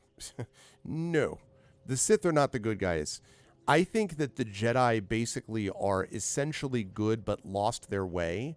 And like basically were so devoted to like ritual and discipline that they forgot that beings are emotional. They have emotional reactions to things, and they didn't take that into account, and they lost their way. I do think the Jedi began as a good group, but I think by losing their way, they let open the door for the incredibly emotional, angry, and selfish Sith. So that's my only comment about that. But I totally agree that it's not the case that, Jedi are the white hats and the Sith are the black hats. That's definitely not clear. Right, when they were monks, but when they overextended it, that became an issue. Actually, I guess when they kind of got more involved with political stuff, right? Okay. So do we say I have done what is necessary? Do I say the fate of the world is at stake? Give me the crown and end this. I've done what is necessary is kind of like I have done what must be done. But it seems a little bit like, okay. The fate of the world is at stake seems reasonable. Like, that's true. That's kind of like, I guess. Right, exactly. There is an argument to be made that in the prequel trilogy when Palpatine says, the Chancellor should never have brought the Jedi into this, kill them immediately. Okay, the kill them immediately is bad, but the idea that the Chancellor should never have brought the Jedi into this, maybe. Right. Exactly, Twitchy. Yeah. No, I'm with you, Rudnell, but I mean, they didn't start. My point is they didn't start that way, but I agree with you that they sort of lost their way and that they became more about, Because you could argue the Vulcans do this in Star Trek too, right? They're always about, as well, they're always talking the removal of emotion. But it feels like the removal of emotion doesn't mean you remove sort of compassion towards beings, but they wouldn't call it that. But with the Jedi, they become too bogged down by ritual and ceremony and stuff like that.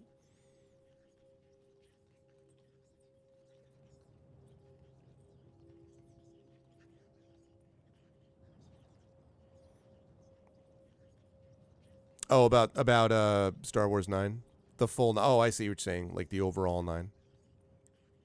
All right, last call, last call.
Yeah.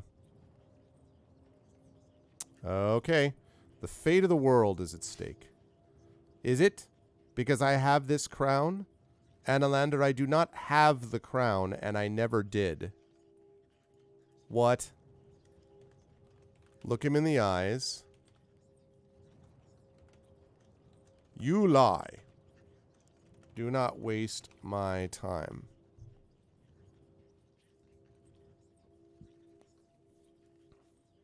I do not have the crown. I am the crown. Suddenly we have a boss fight against a big crown. That's the Dark Souls ending is where we all of a sudden fight a huge crown. And it, like, all of the points are kings that all attack you separately. That's the Dark Soul version.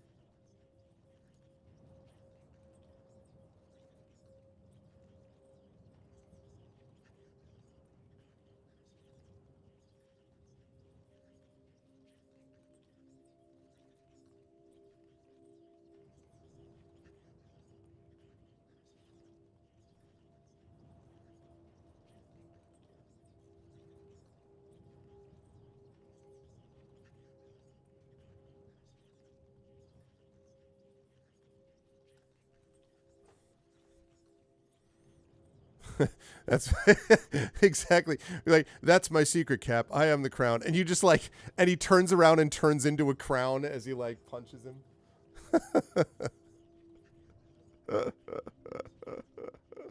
It will become a meme and a plushie.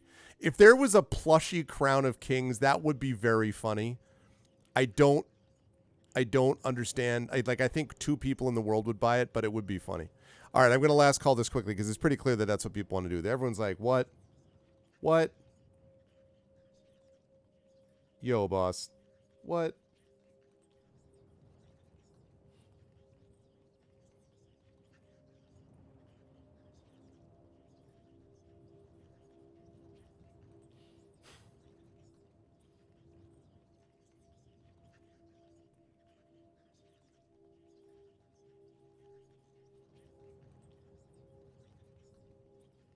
Yes. Yeah, exactly. It would be like 3 people at Rudenell. Okay, look him in the eyes. You stare at him. He gives every appearance of honesty. Okay. Then where is it? Where's the pressure? Where's Rachel? Okay. The crown of kings is named Rachel. Where's Rachel? Okay. So then we say, then where is it? You lie or do not waste my time.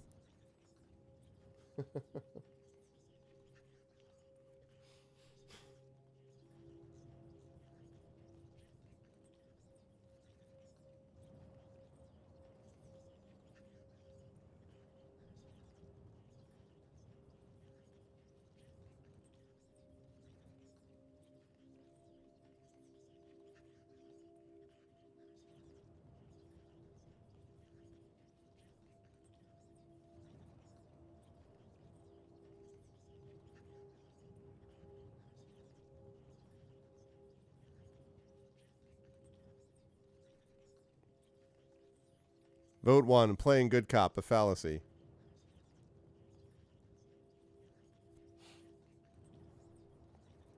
Where is it?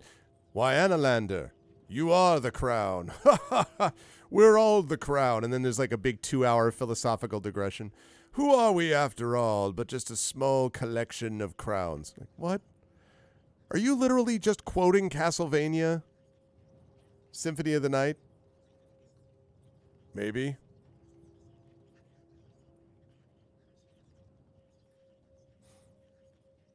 Yeah, crowns are the building blocks of life. It's all about my man pain. Everyone calls it that, but it was mam pang. It sounded dramatic. Mam pang. Everyone says man pain, and I'm like, oh. I really liked the game Pong, you see, and I meant to call it My Pong, but then...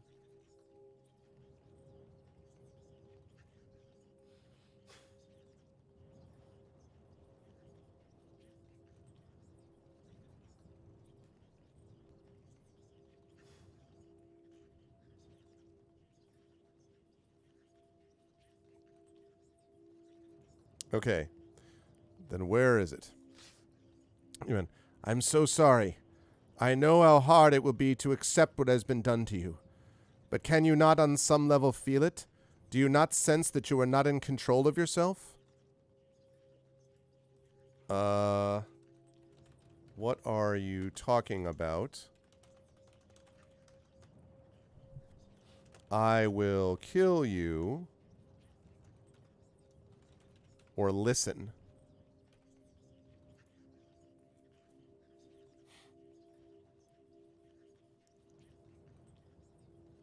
Yeah, the real crown was the crowns we found along the way. What are you talking about? I will kill you or listen.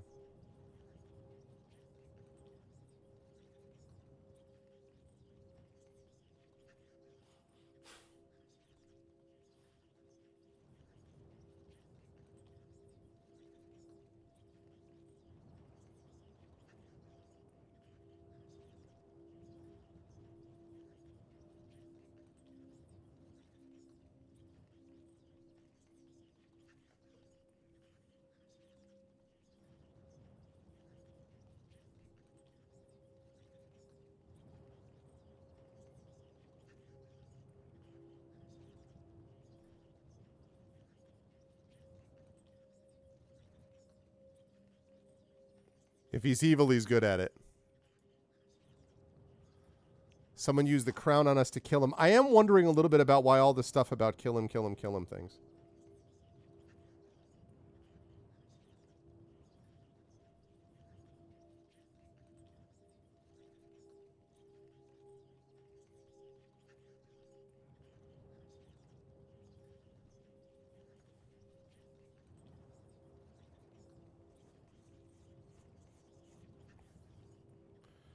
All right, we're gonna close this and listen.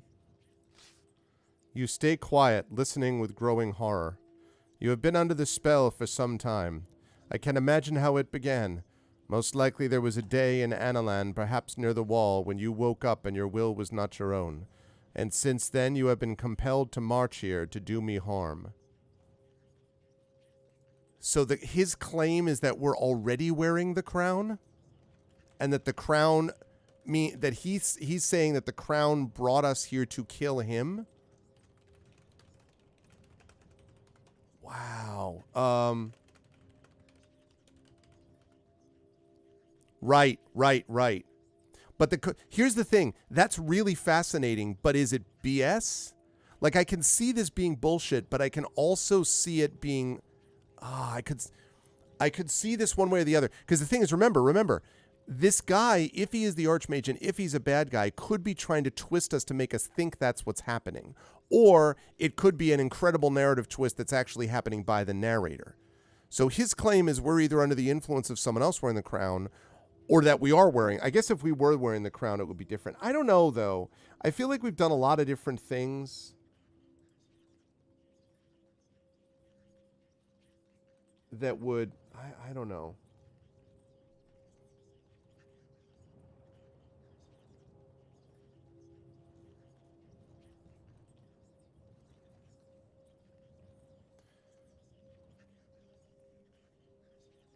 Right. Possible, Runel. Possible. Possible. This game does a very good job of not being clear.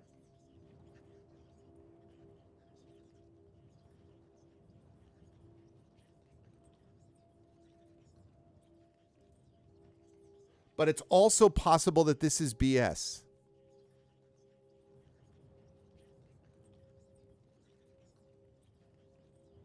But does the crown override that though, Dunsel? Or not?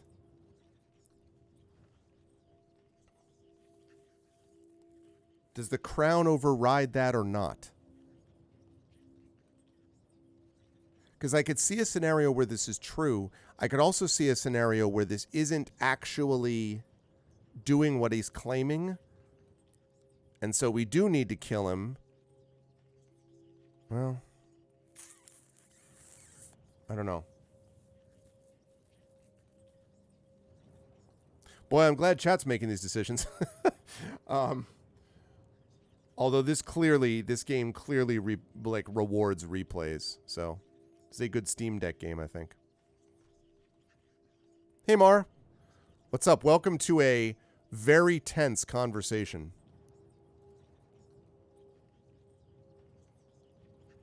Yes, very well said, Twitchy. Very well said. I could see that too. That somehow it's become part of our pattern of behavior, which is fascinating. The idea is not that we are mentally controlled all the time, but that what happens to us early on has a profound effect on what we do later, so that it's not that someone is sitting there whispering in your ear all the time. It's the idea that you have been, the old nature versus nurture thing, nurtured into a certain method of a certain way of thinking, a certain pattern of belief and behavior that you then follow through upon through the rest of your life. This is the thing, though, right? It's whether he's honest or not. Yeah. Yeah, exactly. It's what's so freaky. Like, oh, man. This is also reminding me of a story that does exactly this, about whether you were having a thought or whether you were intended to think it.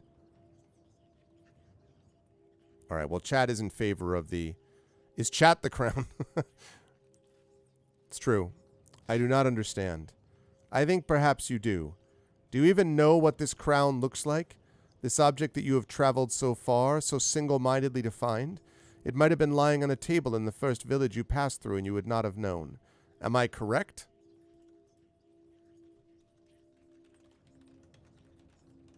It is the crown of kings.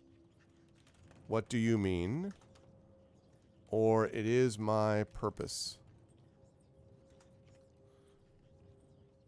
Rudnell. Yeah. What do you mean? It is my purpose. It is my destiny.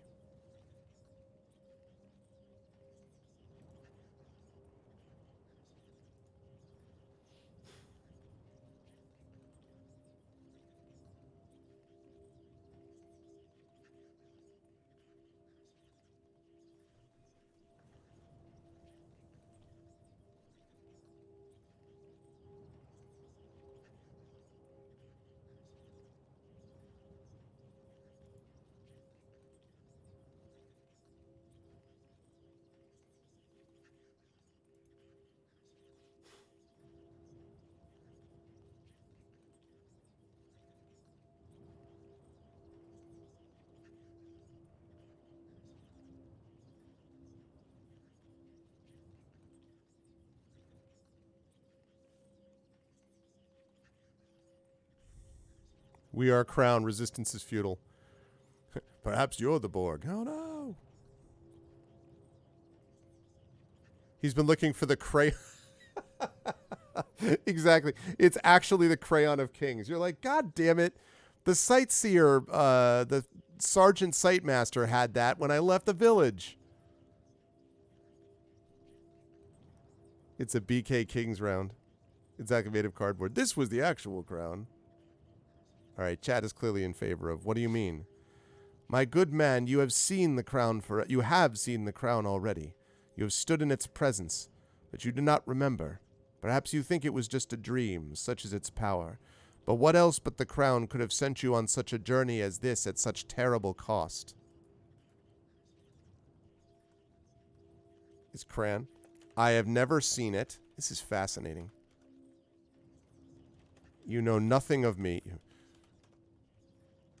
I have dreamt of it. Yes. You are lying.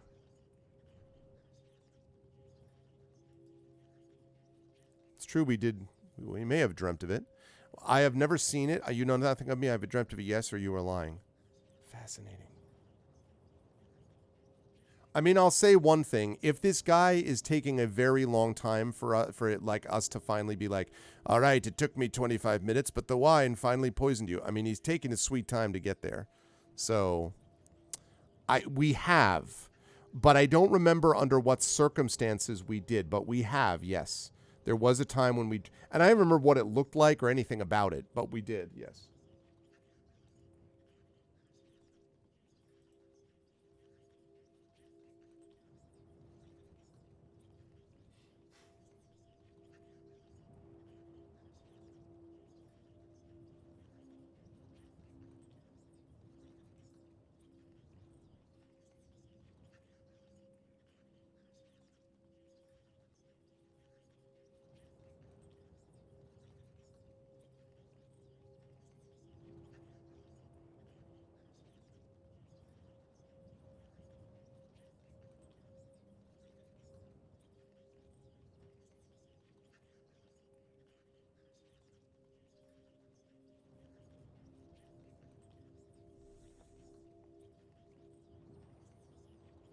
This is the crown of the King of Kings.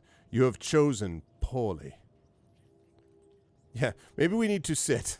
Exactly. This is kind of a little rough. Okay. I have dreamt of it, yes. Dreams. Voices from deep inside fighting for your attention. The Archmage's voice softens. Another question, then. You say you were called the Analander, correct? Okay, this one's simple. $ vote space 1 is correct. $ vote space 2 is so. So go ahead and say what you like, chat. $ vote space 1 is correct. $ vote space 2 is so.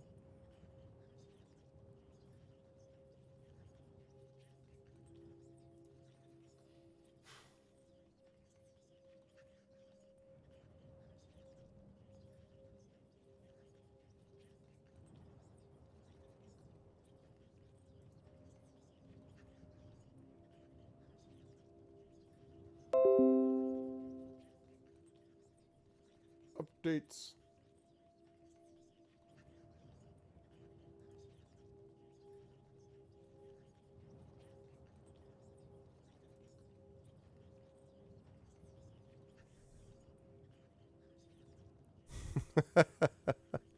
You reap what you sow.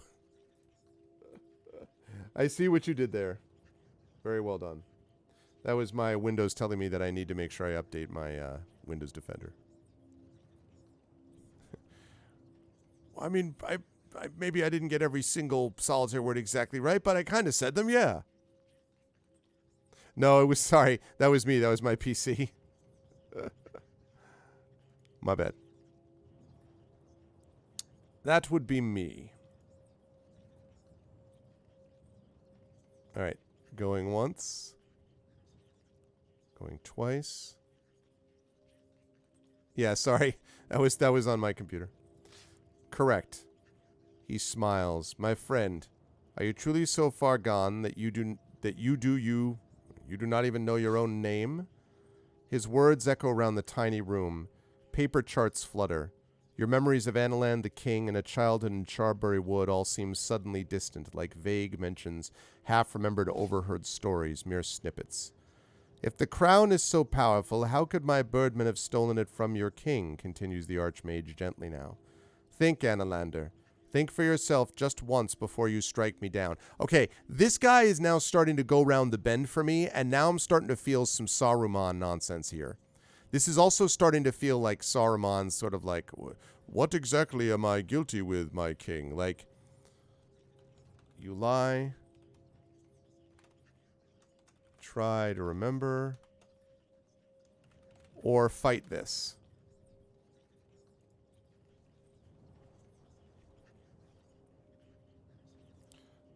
This guy, I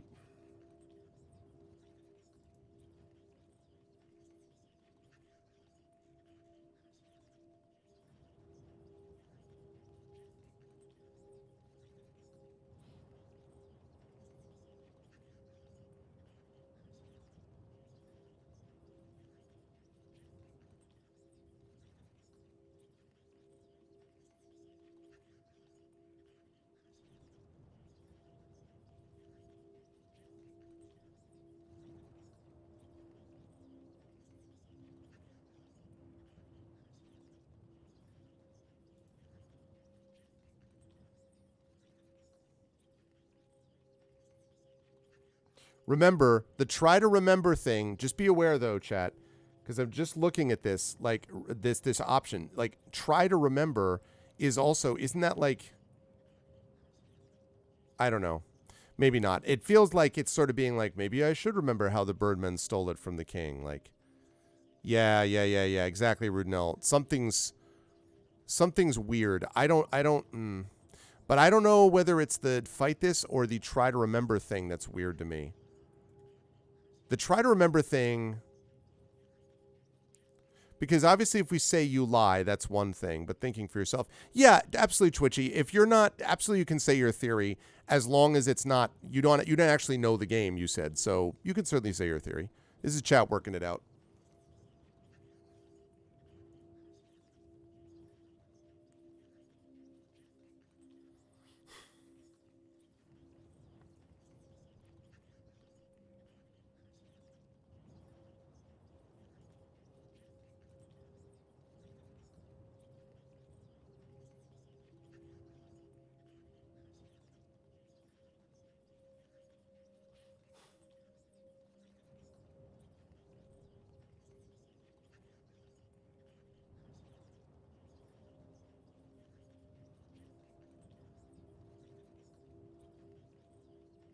Yes. That's a very good, yeah, Twitchy. That's a good question. Because it is about the crown gradually taking control, right? And working under these things.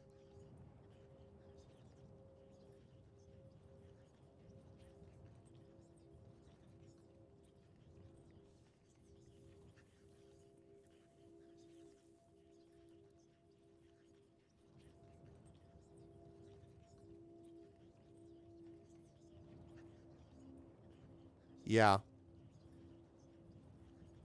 Yeah. I agree. Feels icky to me too. I don't know, but it feels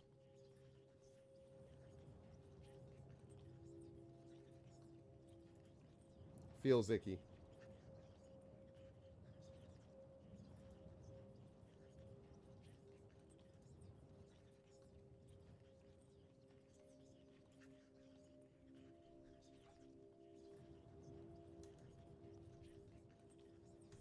Yeah.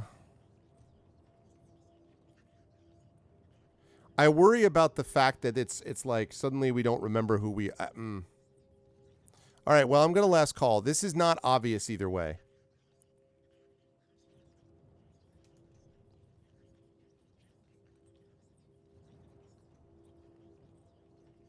This is definitely not obvious either way. Right. Right. Right. Right. Right. Yep.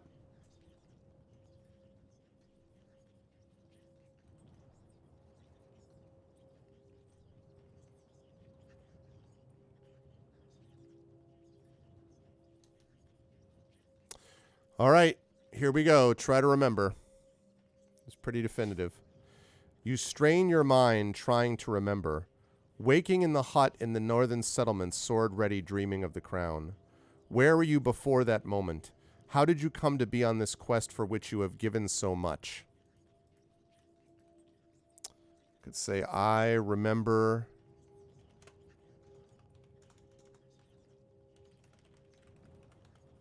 Remember everything? You lie. Push the glass away.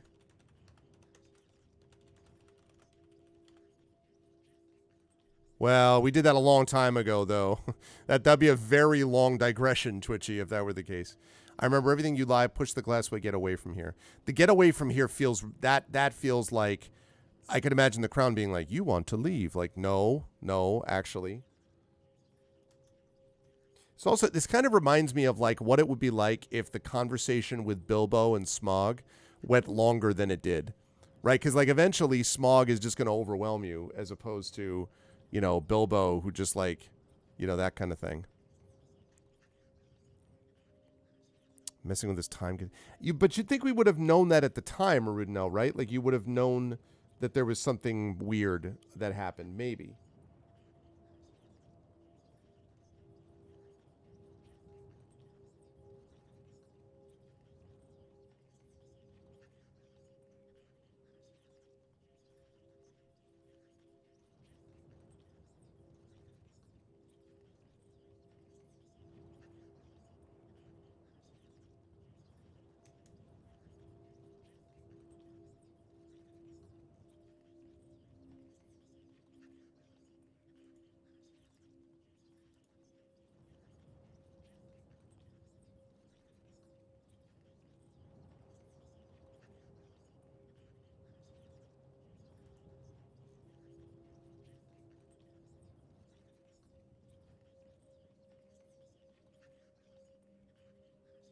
Okay, last call. Going once. Going twice.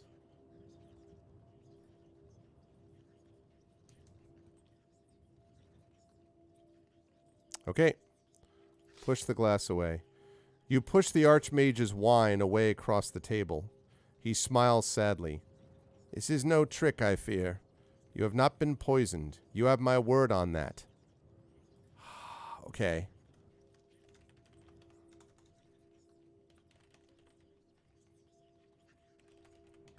I remember everything. You lie. But if you are right, draw my sword. Here's the thing, chat.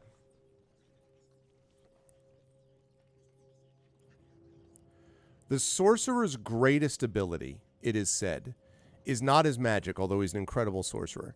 It's his wit, right? It's his intelligence. It's his ability to convince people.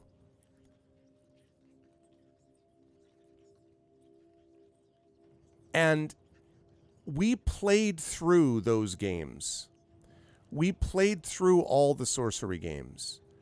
There was not a point, at least initially, where the Sightmaster Sergeant, and I'm talking about like right at the very beginning, where we felt like, why are we doing this? Like we had a backstory and we had been trained and we had done this and we had done that. And so it's almost playing on the history of what we did and how much we've done.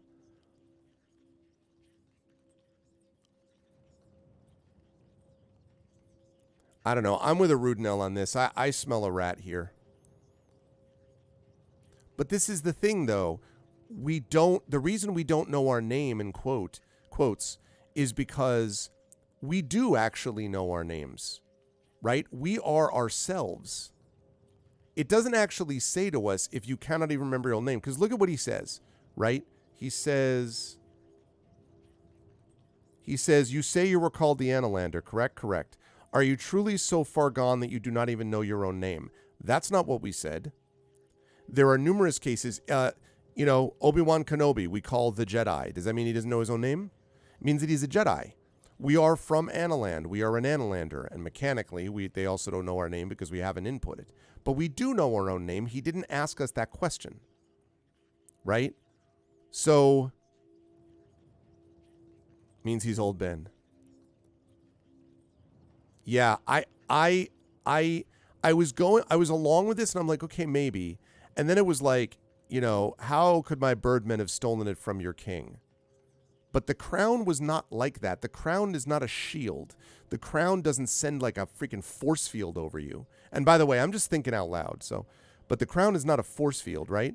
The crown's greatest power is it controls others. So the king is wearing the crown of kings and he's going to what? Tell the birdmen don't steal it? I don't know.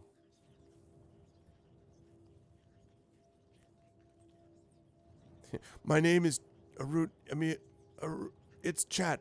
My name is Chat. We are Legion, and you, little wizard, are lost. I love the idea, too, that in our image, we've got like 20 of us standing around the room, around the guy. He's like, do any of you know your names? And we're like, I don't know. Maybe I know my name. Oh, gosh. The one thing for sure we should not do is the get away from here. That's no. That's a big no. That's the whole, like, I gotta run. Like, yeah, in a way, that's true. Inside Out. A brilliant movie.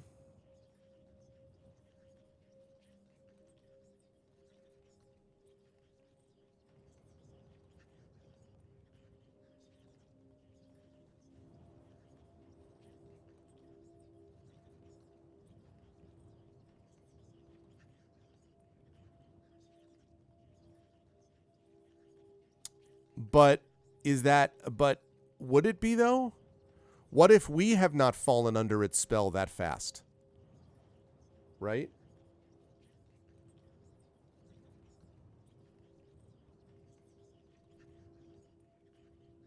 I don't know.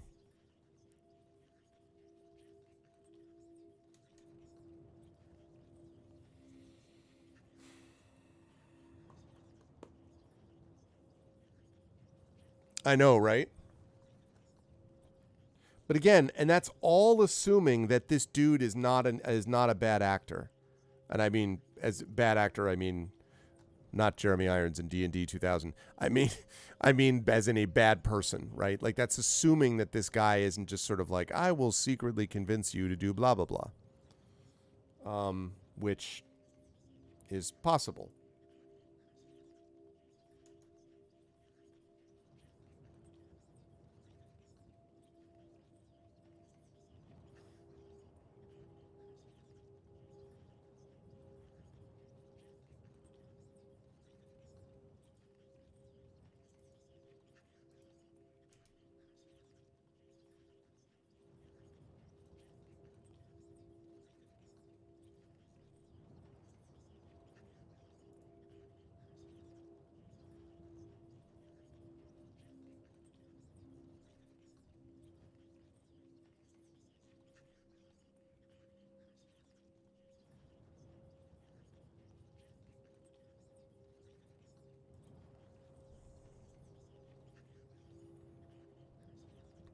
Oh yeah, no, he's a very good actor in that regard. All right, last call, chat. We're gonna need someone to break this vote. I don't trust this dude, but I think that these are honorable answers regardless. But I don't trust this guy. I'm just like, yes, very Magneto, and you feel like Professor X, although he could manipulate mentally, obviously he doesn't really do that to people that he wants to convince to get on his side. Usually. I mean, he doesn't even do that with Magneto, right? You'd think at the end that he could just be like, take control of Magneto because Magneto doesn't have his like protective helmet on in that scene. But he doesn't do that because that's how Professor X rolls, and Magneto knows that. So,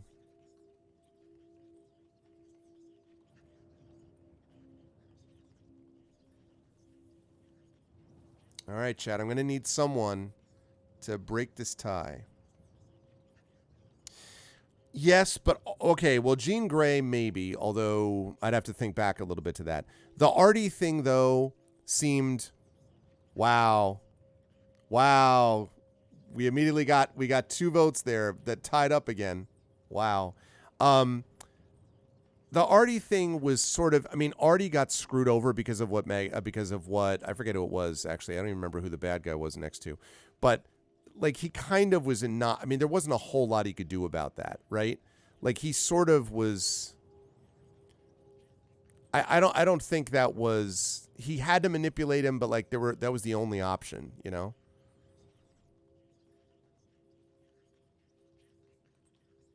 It's not annoying. It's all good. Okay. All right.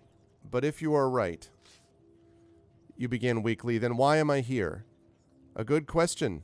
The Archmage nods. I imagine your king sent you simply to kill me.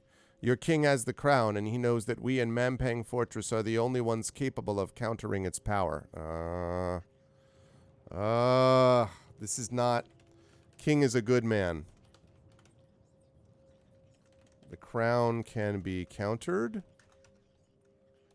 You wish to overthrow the king?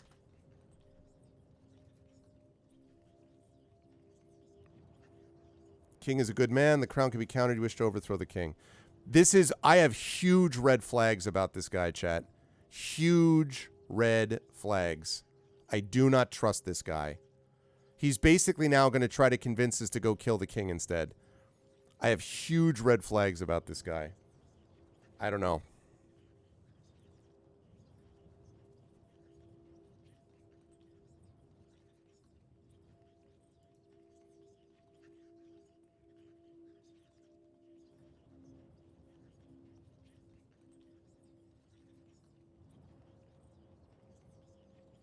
The thingy-mathong ain't perfect.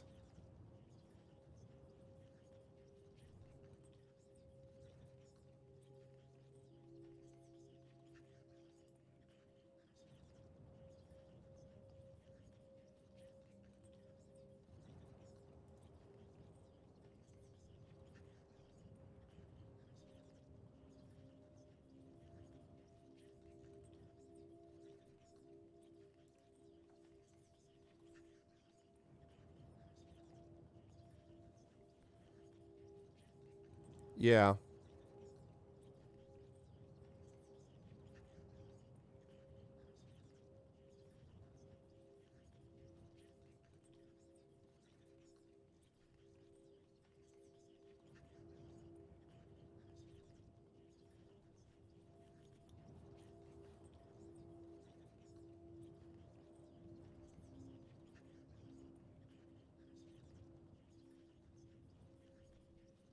Mind game the mind gamer. Sits in room with anti-magic paint, if he's telling the truth about that, but yeah. Okay. You wish to overthrow the king? I intend to curtail his ambitions. Our far seers foresaw the rise of a terrible army from Analand, one that would sweep through the deserts and destroy Lumley in the north and send fire across the Kakabad Sea. Looking forward, we saw only death.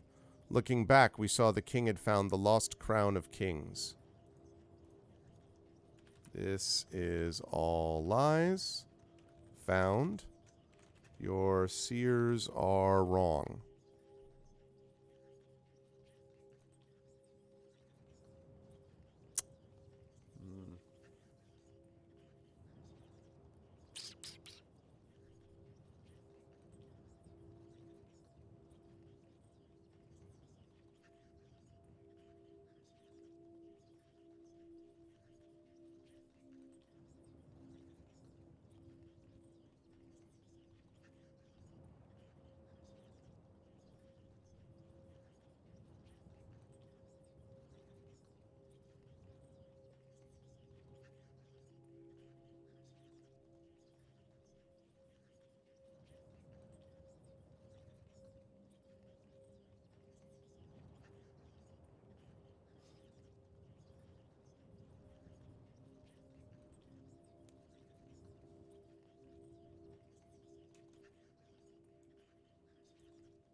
Okay, last call, last call.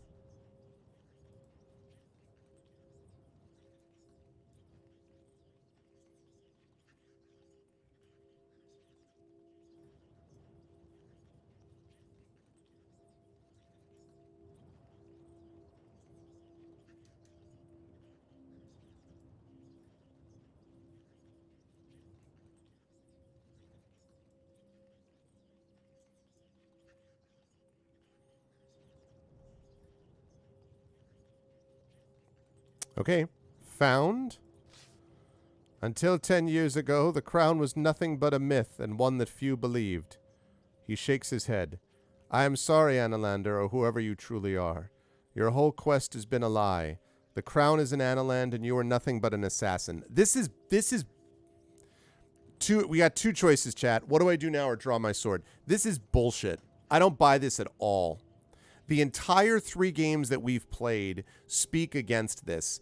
I think this guy is extraordinarily clever, and this is extremely well written, but I think that this guy is full of it. At a basic level, we played through all the games that we had, met all these people who themselves told us about the dangers of the Archmage, right? We did that all the way along. Like, they didn't all make it up. They didn't all say this. I don't believe this guy. I feel like at a certain point, I think we've already done that though, Twitchy, haven't we? We've asked him everything. Like, we've already talked to him the whole time about what we should do. I don't know. I don't know. I feel like, because the thing is, we did play the previous 3.5 games. So we have played and saw what happened in Carre, rescued the guy's daughter from the Manticore. Like, we did all of that. You know? That's the thing. That's what I'm saying, Thaisel. They were all under control of the crown also. I don't believe this at all. I don't believe this guy. I think this is exceedingly well written, but I think all this is doing is setting us up to basically leave meekly. And I'm afraid if we keep saying, what do you think I should do? He's just going to have us leave meekly. We're not going to be able to avoid that at a certain point. I think we've heard enough. That's what I think. I don't buy this guy. This guy is ringing all of my, Danger Will Robinson bells. Oh, it's $change vote space. Exactly. That's the other thing. Flanker. What's the whole deal with Flanker? Flanker also suddenly going after us. Yeah, the problem is though, Drew, this is exactly right, Arudnell. This is exactly what he did to. This must be what he did to Flanker. And the problem, Drew, is that we already did that. We've already asked him what to do. We've basically gotten all the information from him. Also, I'm telling you why I'm fired up. I'm fired up because I'm extremely impressed with how well this conversation has been handled. And at a certain level where I'm like, you know what? This dude is trying to manipulate us.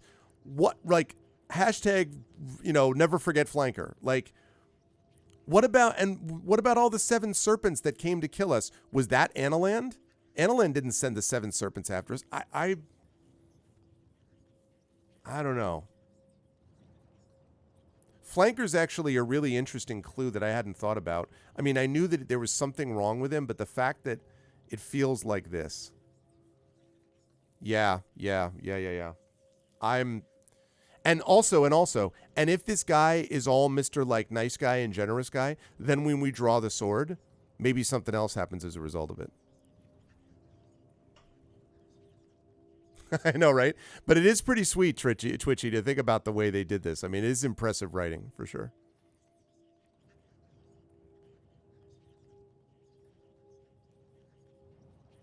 I mean, of course I don't know, but I thought, look at how long this conversation has been. Greetings, something for you, controls the will of others, can't be left in your hands, free will. Why are you telling me this? You please speak as yourself. Did not know. Fate of the world is at stake. Where is it? Listening with horror. I don't understand. What do you mean? I've dreamt of it. Correct. You don't know your own name. Think of it yourself. Where you strike me down. Why am I here? All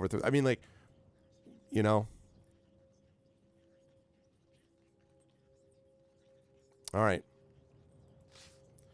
I believe you lie, you reply firmly, hand falling to your sword hilt. You are not to be trusted. Do not be hasty. Take your time. He smiles weakly. We will find you a chamber here in the tower, away from the hustle and bustle below. Then when you are somewhat recovered, you will discover what you want to do. No, this guy is freaking... No. This dude is freaking trying to get us to... No. No.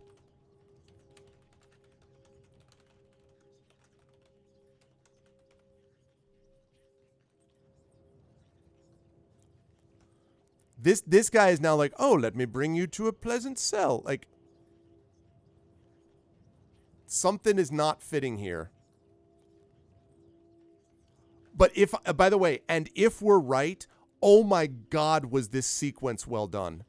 If we're right, oh my God, was this sequence well done. If we're wrong, It's still a great sequence, but like if we're right, wow. Wow. Like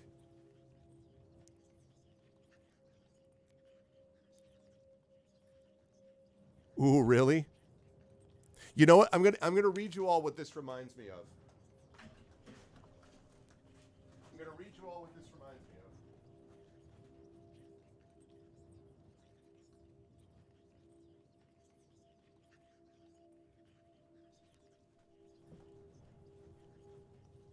of. I've quoted this before. I've quoted this before. This is what I have had before. This is, by the way, this book, Wizard of Earthsea, brilliant book by Ursula K. Le Guin. I've quoted this before, this particular section. Ged is someone is trying to convince Ged,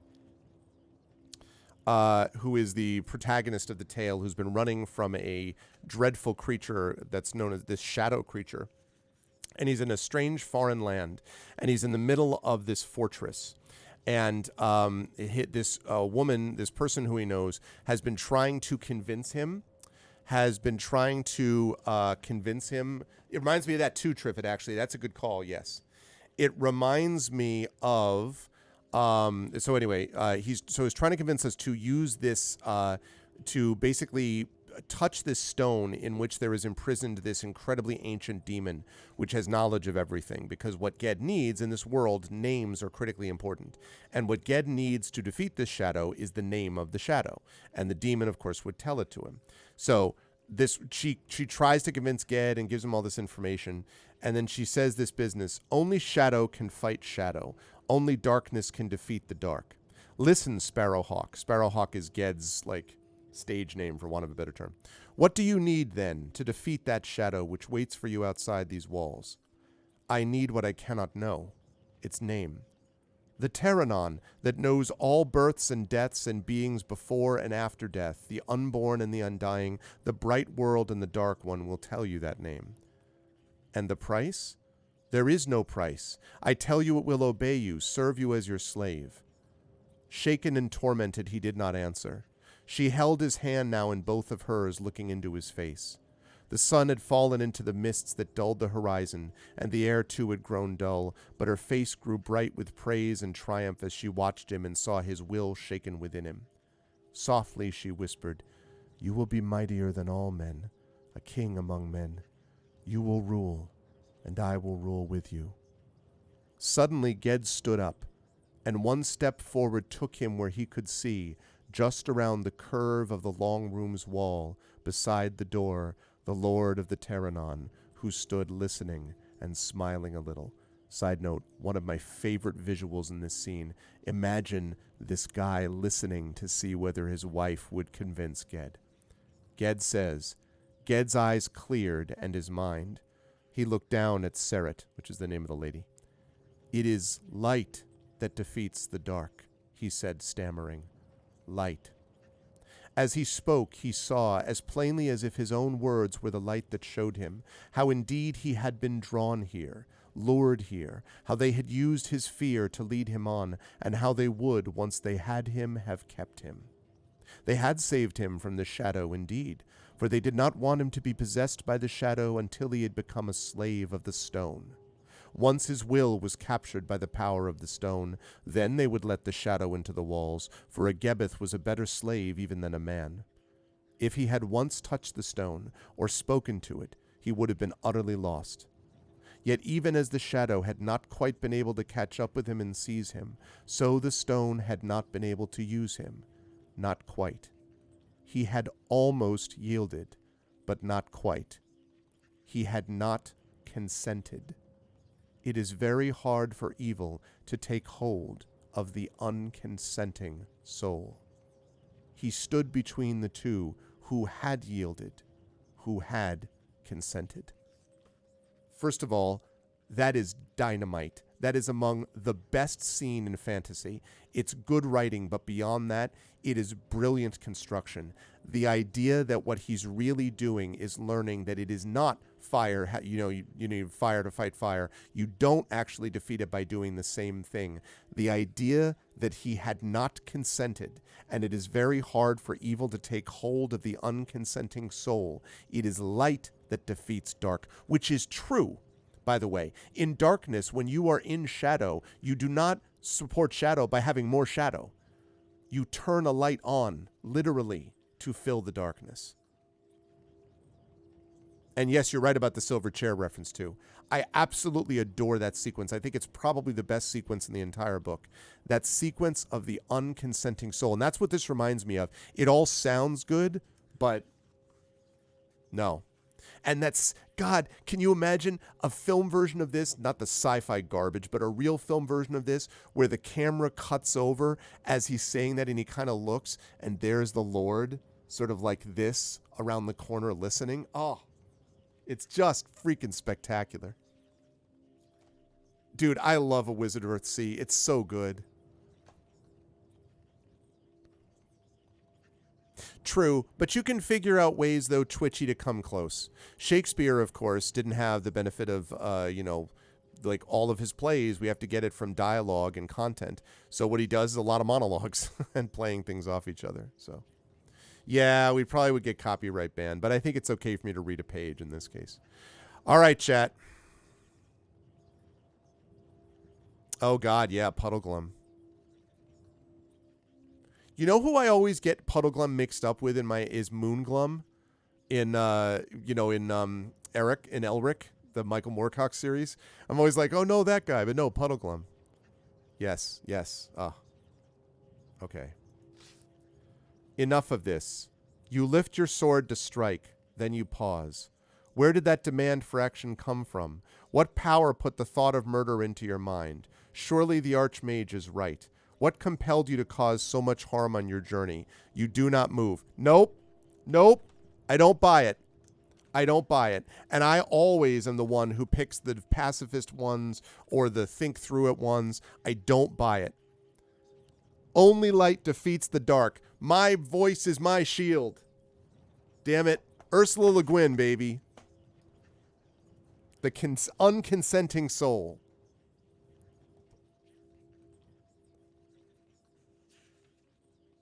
The unconsenting soul right there. Also, the new versions of this, I love that cover drawing. I love that so much. That's when he's going up against the Dragon of Pendor. It's so great. Also, again, and it's technically for younger people, this book. It's still such lovely writing.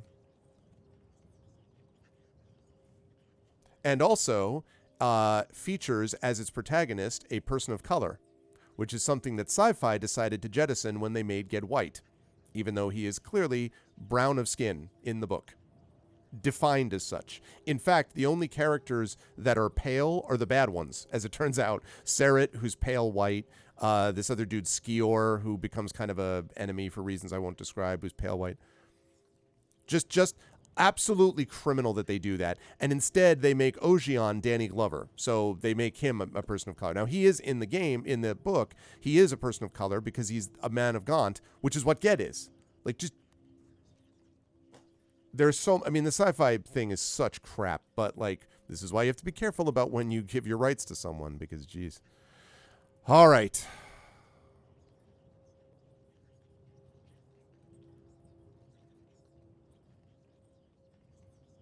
All right. I think we know what we got.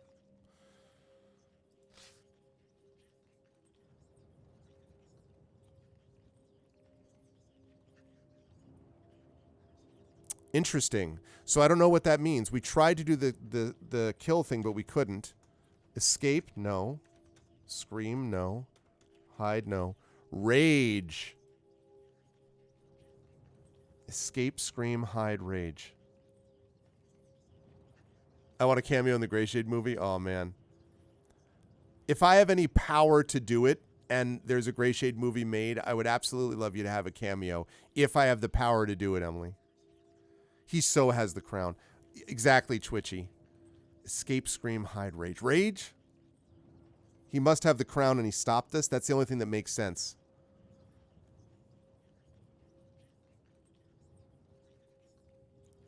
Rage against the dying of the light. Hulk smash.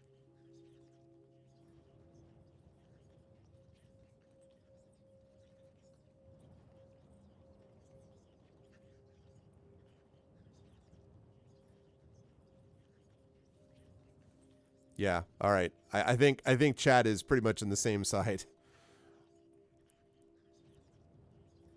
Yeah. Rage. The Archmage watches you. You stand quite still, breathing in and out. A clarity is entering your muddled mind. Perhaps you're beginning to overcome your orders, the elderly figure observes. That is good. One step at a time. God damn it! You find you're speaking. Thank you, Archmage. I've been lost for a long time and I'm far from my home.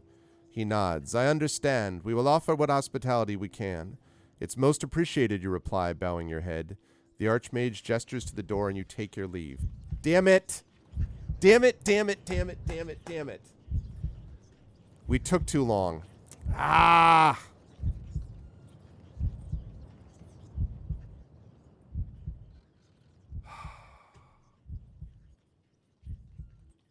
I think they wanted us to kill him earlier than we did. Shoot. Several hours pass in a darkened room. You're lying on cold stone. Right. Get up or where am I?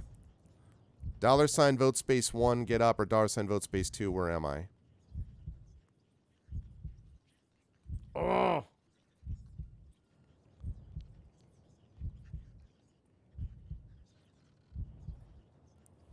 Yeah, it's true. Can you just go about her day as a simple baker now? All right. You stagger to your feet, an incredible tiredness filling your body and bones. That means we're screwed. We're not, because we're not, yeah. You're in a small cell. A great high up allows in a little starlight. Okay, I'm allowed to look around here. Look at the door. The heavy door has a single grill snapped shut. The walls are marked with nearly 100 strokes. Have you made them yourself? How long have you been here? From nearby, you hear a scratching sound. Okay, $ vote space 1 means draw my sword. $ vote space 2 means who's there.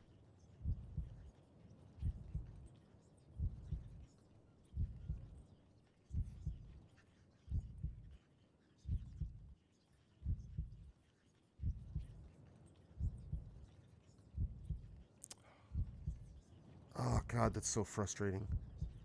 So frustrating. I mean, it was a great sequence, but...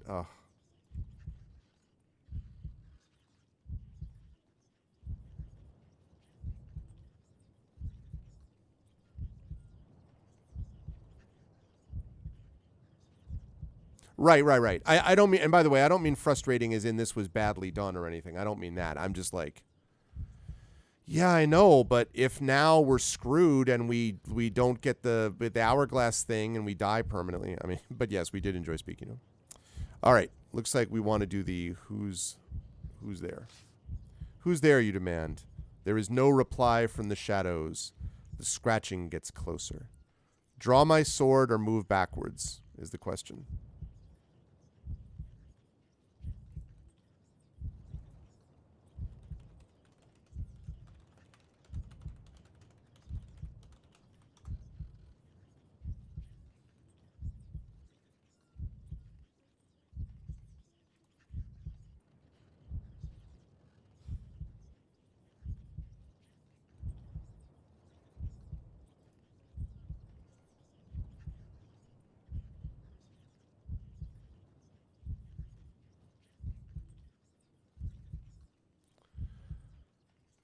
Drawing a sword every time we can. Always draw a sword.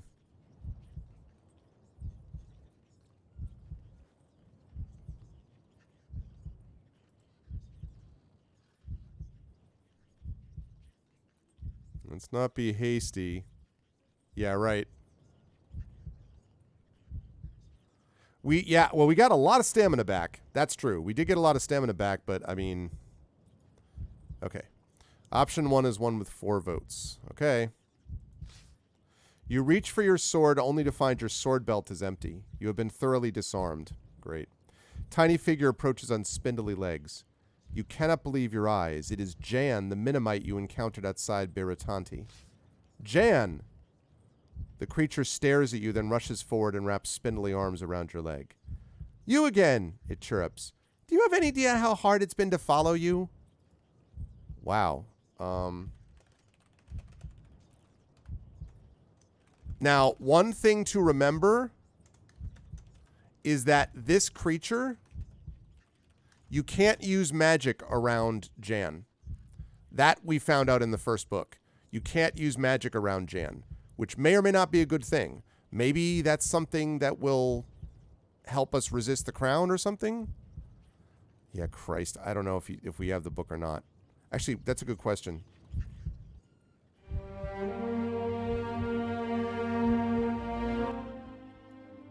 Well, we don't have any weapons. No, we still have the book.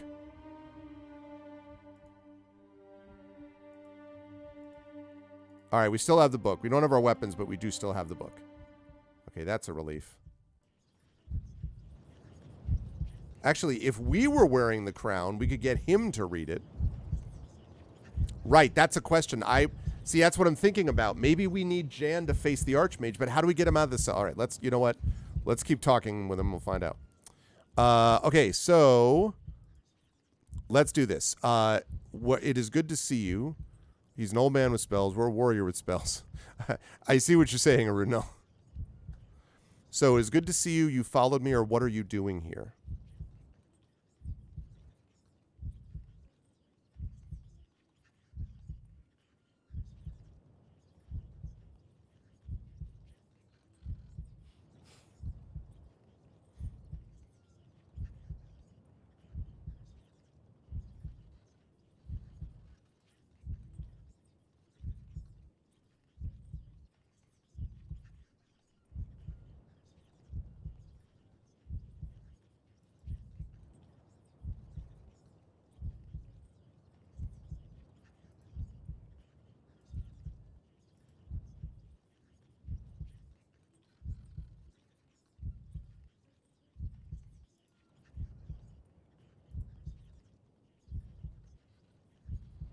Okay, and close. All right, it is good to see you. I'd say the same, but I've been seeing you for some time. But why? I thought you left. I didn't notice you. It's good to have you back. Okay, what do we say, chat? But why I thought you left, I didn't notice you, or it's good to have you back?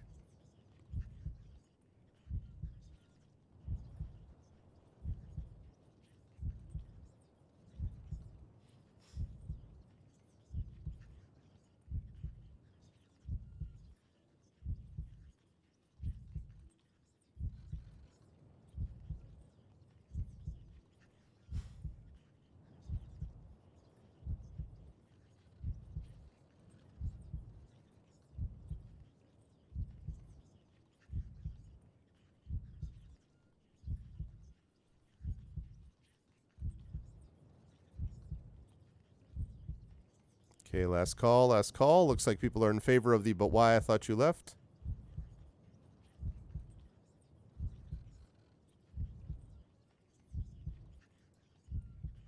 Okay. Well, why I thought you left. We Minimites aren't entirely without magic, Jan replies. I stayed far enough away that you could cast yours. Except once.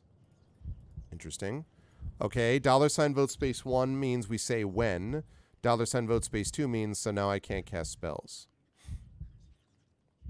$ vote 1 when, $ vote 2 so now I can't cast spells.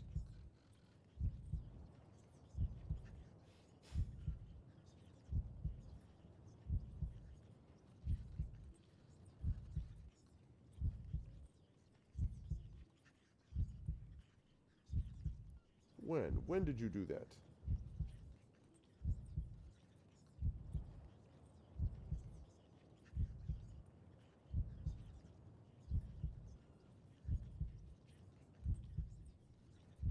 Yeah, I know. I'm wondering about how that's all going to go. Like,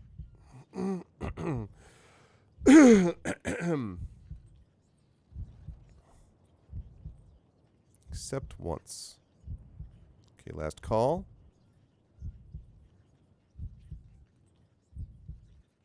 Okay. When? You don't remember? Jan giggles. Well, I'll leave you to remember for yourself, maybe. But I'm sorry, you won't be able to cast anything now, and I can't escape. They clipped my wings. Jan turns around and shows you the ruin of his back. Deep scars pucker the skin between bony shoulder blades. How did you get here? Why did the guards do that to you? Will you heal? Yeah, nice guy, this Archmage.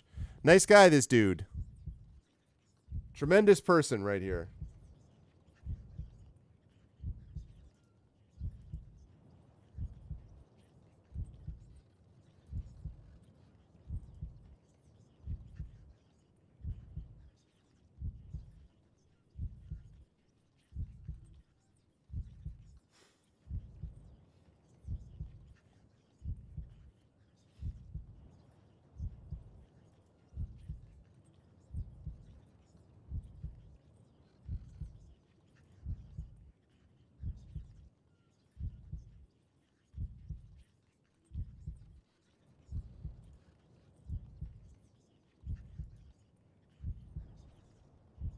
Vote 3, empathy.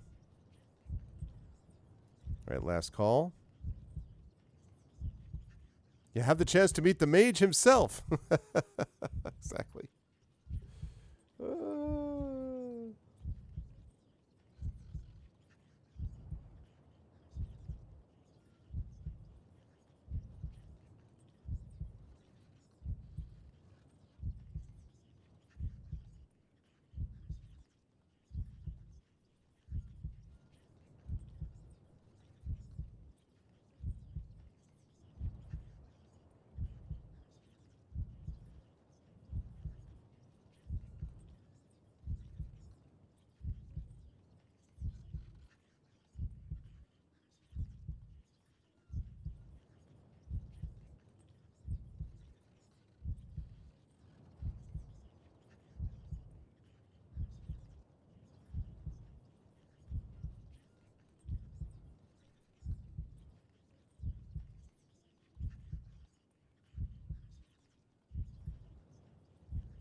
All for the low, low price of your sanity. Okay.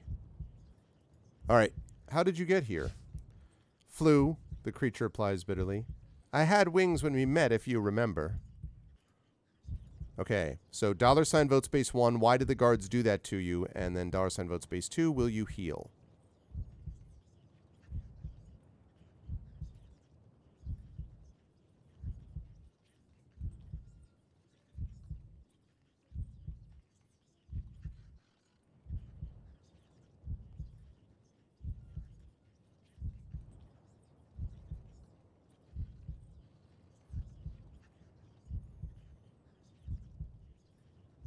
So $ vote space 1, why did the guards do that to you? 2, will you heal?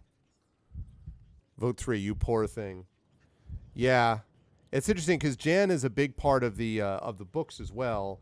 But in that, Jan is like obnoxious and, this one he's like, he's not such a bad guy. So you're kind of like, sort of feel bad for the little mite.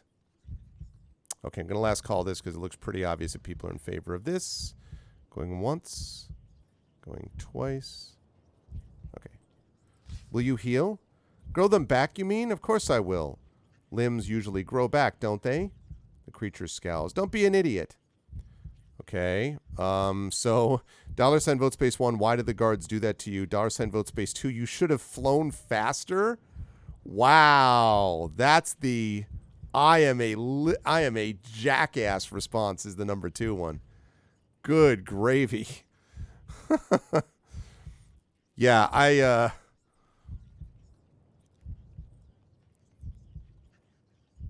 what? Twitchy, what? What? What the what? What the what?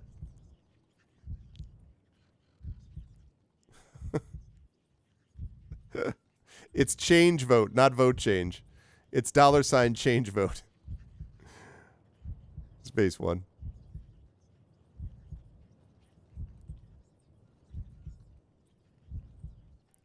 He called me dumb. No, it's totally fine, Twitchy. It's fine. So what was I gonna say? You felt that way all the way since that not loving these options, but I don't think they're being unfair though. I mean, these options I think are quite reasonable. It's just very intense, but I don't think that they're unfair options. Honestly, is my felt so far. Why do the guards do that to you? You ask. To stop me getting away. Can't have Minimites running around freely, not in a place like this. He makes a mild chuckling noise. But now you're stuck as well. I suppose we're back together. So, what's your plan? How do we get out of this? You don't have a key, do you? Okay. $ vote space 1 is no. $ vote space 2 is do you? I think we could have attacked him earlier, though. We had other options before this to draw our sword and kill him, and I wonder if we had done it earlier, if we would have been allowed to. We waited a long time after we had already started questioning ourselves before we finally drew the sword. And I understood why we were doing that, because because we didn't want to be like, blah, psh. But I think that's my guess. But again, I honestly understand why we did that. Like, I understand that we also wanted to kind of play it out because we're not bloodthirsty, right? So, still really want to sit on that chair. That was the key. If we sat on the chair, this never would have happened.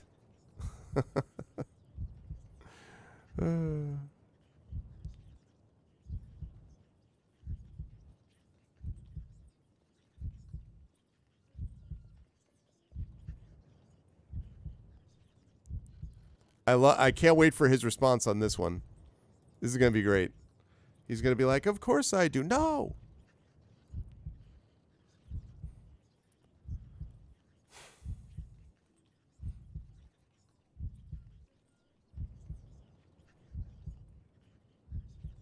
All right, looks like everyone wants that. Do you?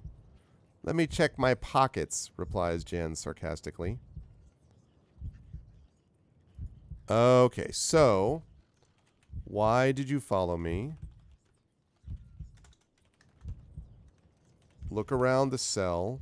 Actually, I should do that first, because you always want to look around. You look around the cell regarding the walls, doors, ceiling, rafters with care. The place seems quite solidly built. The only opening is a tiny air grate, a little larger than your balled fist, set more than twice your height up in the wall. The little creature hops a little closer. The grate would be wide enough to toss a ball through. Beyond, you see nothing but the open sky. Jan is watching you and nods almost imperceptibly. So just so you know, I always, 90% of the time, I look at things when it gives me the option to do that rather than asking chat, because it streamlines things. And generally, chat is going to want information. Sometimes I don't when it seems like it's going to sort of kind of cut off other options. I am a little worried that may have done that in this case, even as it was, but that's why I'm doing it, in case people are curious. Okay, so he goes over to wall to scratch his back against it. If you really have no ideas, Jan remarks, then I suppose we best get comfortable. I know a few songs we could sing. What? Like what? Or Don't You Dare. Yeah, maybe the ability to not cast spells is stored in the wings.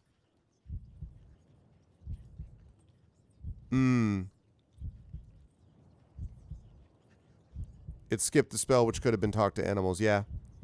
So $ vote space 1 means we say what. $ vote space 2 means we say like what. $ vote space 3 means don't you dare.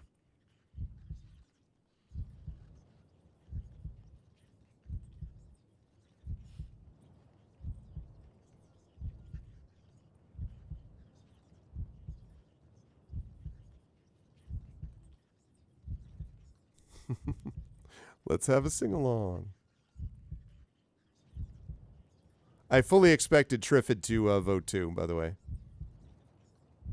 Fully expected that.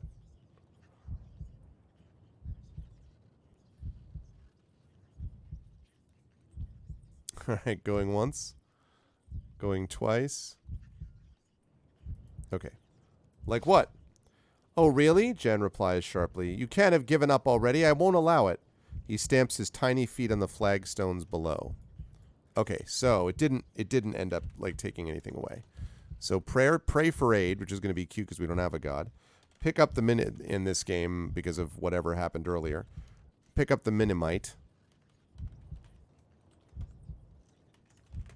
Or cast a spell. All right, good night, Illness. I'll be Simon and you'll be Garfunkel. Okay, $ vote 99 bottles of beer on the wall. $ vote space 1 is pray for aid, 2 is pick up the Minimite, and 3 is cast a spell.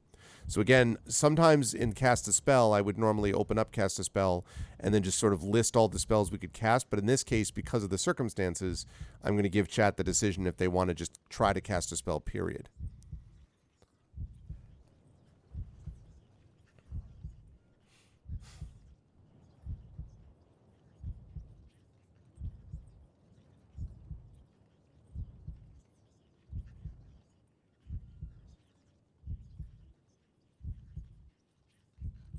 He does, theoretically. He does. It would be interesting, though. Man, if we could get him back up to...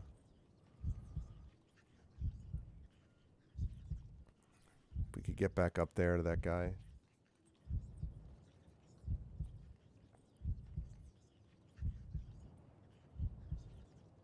Yeah, it must have been more blood than that, though, because, like, I don't think he'd have enough blood to fill the whole chamber, but yeah, I could see it. Okay, last call, last call.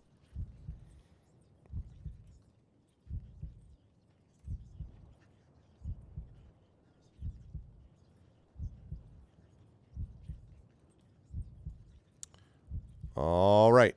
Pick up the Minimite it is. You pick the Minimite up in your hand. He fits neatly into your fist. What are you doing? The creature asks, voice shaking a little with fear. The stumps of his destroyed wings flicker and scrape against your palm. From outside the window, the sounds of chanting and clanking metal drift upwards. The armies are assembling, the Minimite murmurs. Now you've been found, they're leaving for the backlands. Okay.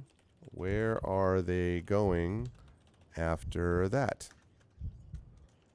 We have to stop them, or I have failed in my mission. I'm not familiar with that, Dunsel, Commander Dunsel. Okay, do we say where are they going after that? We have to stop them, or I have failed in my mission.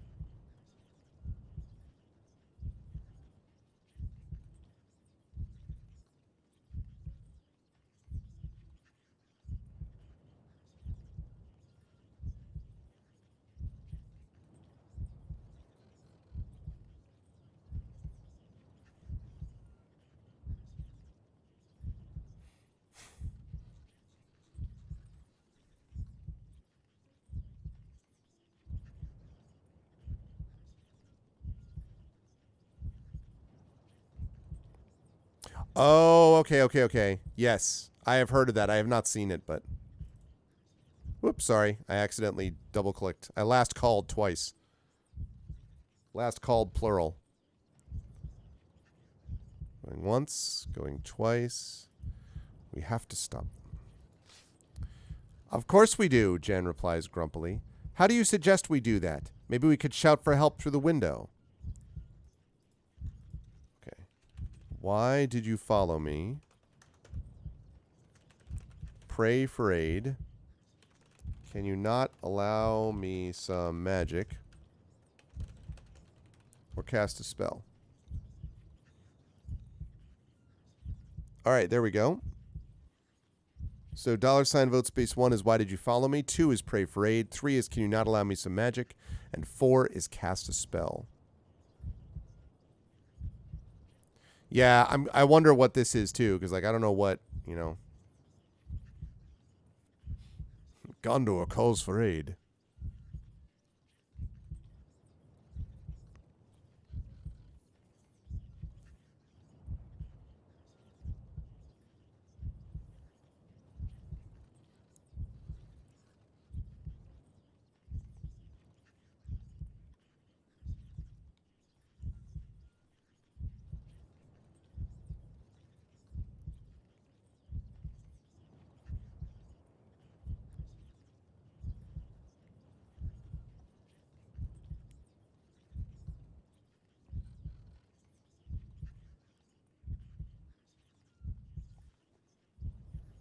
Okay, last call.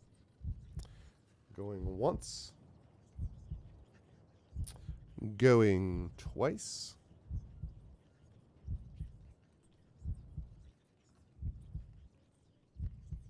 All right. Pray for aid. You close your eyes to pray, but there is nothing. No God and no spirit can reach you here. You are quite alone.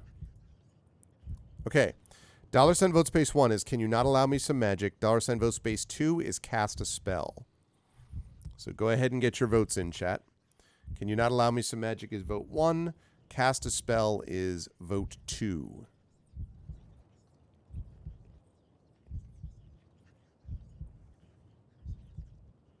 Yeah, rude. Jan is with us.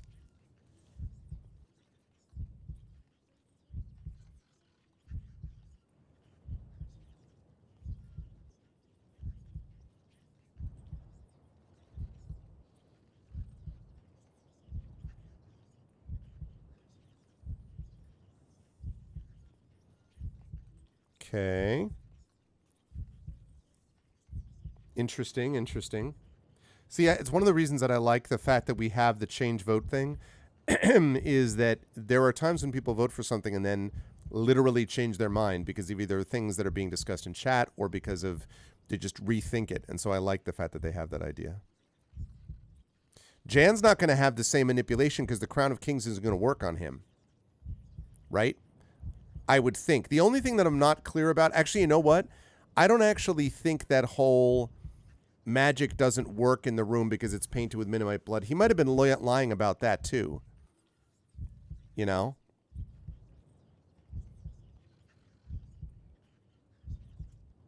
Oh, yeah, well, and it's also good for that reason in case you type in the wrong one.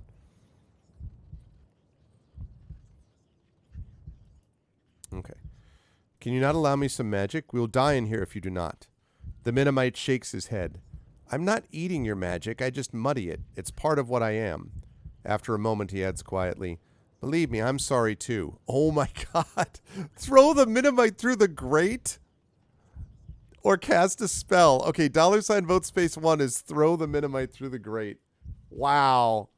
Or 2 is cast a spell. Woo! Well, the thing is, though, the crown wouldn't make you, like, dream different things, right? You said that earlier, Dunsel, about throwing him through the grate.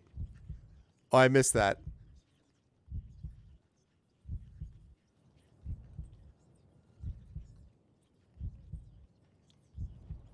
I wish that you could, like, throw... But you realize that... Okay. I wish that you could throw him through the door just onto, like, the steps or something... And then, like, use the spell to get out and then pick him up again. You know?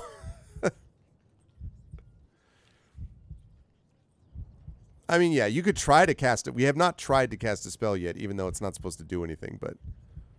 No dwarf tossing without consent. That is very funny. Just like, hey. Yeah, exactly. Kobe. From way downtown. Oh, man. Okay, I'm going to last call. This is really funny.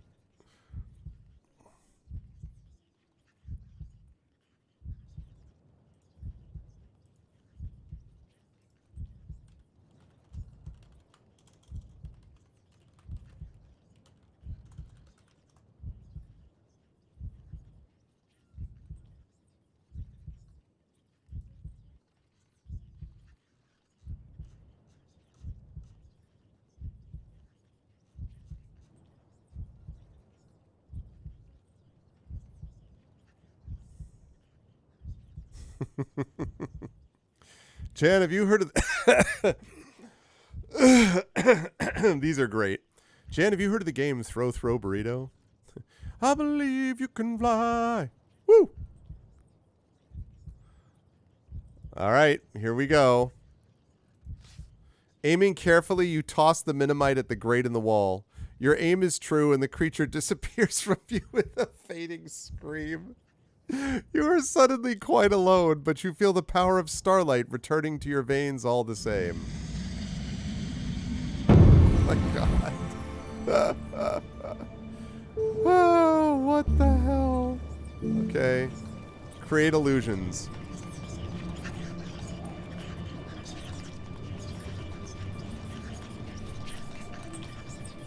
Oh no! What did you think was gonna happen if you threw him through the grate and he doesn't have his wings?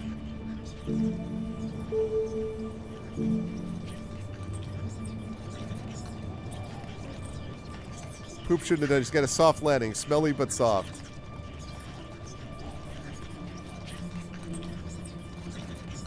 Open locks and doors. That's 1 stamina, but we're fine for stamina now. That's the one good news about all this, is that we're pretty good on stamina.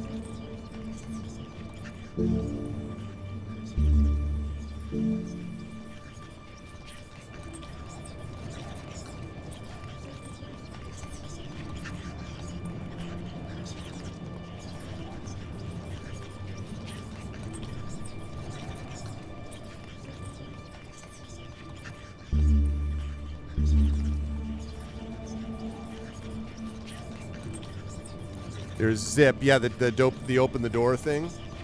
So we have cause teleportation as well. Jan, Godspeed.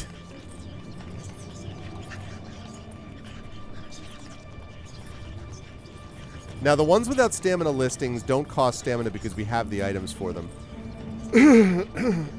Excuse me. How is safe passage?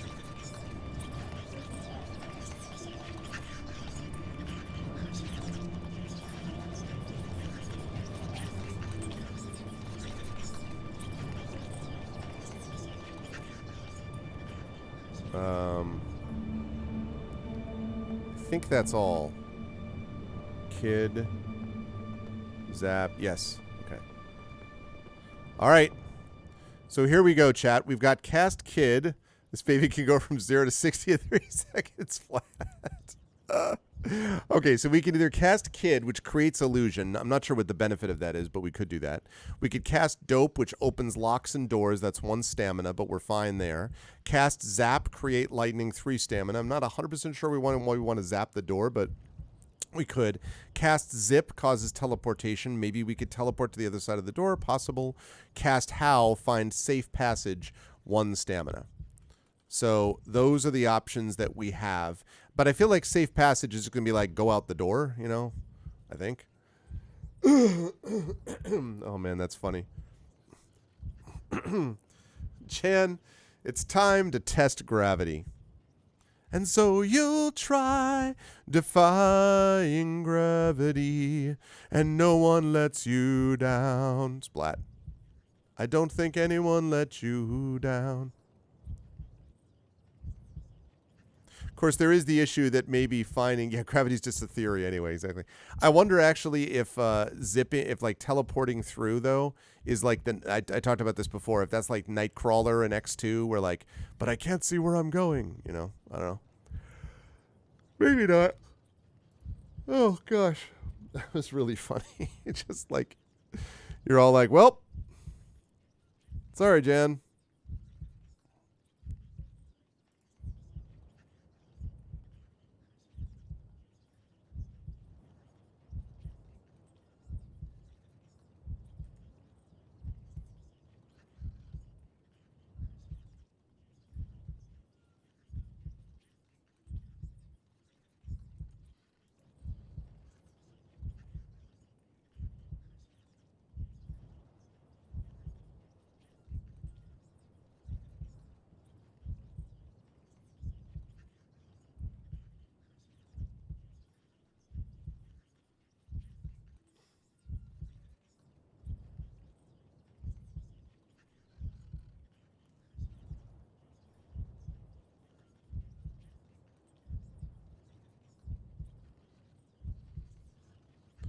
All right.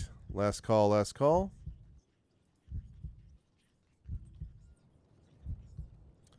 And, okay. Zip it is.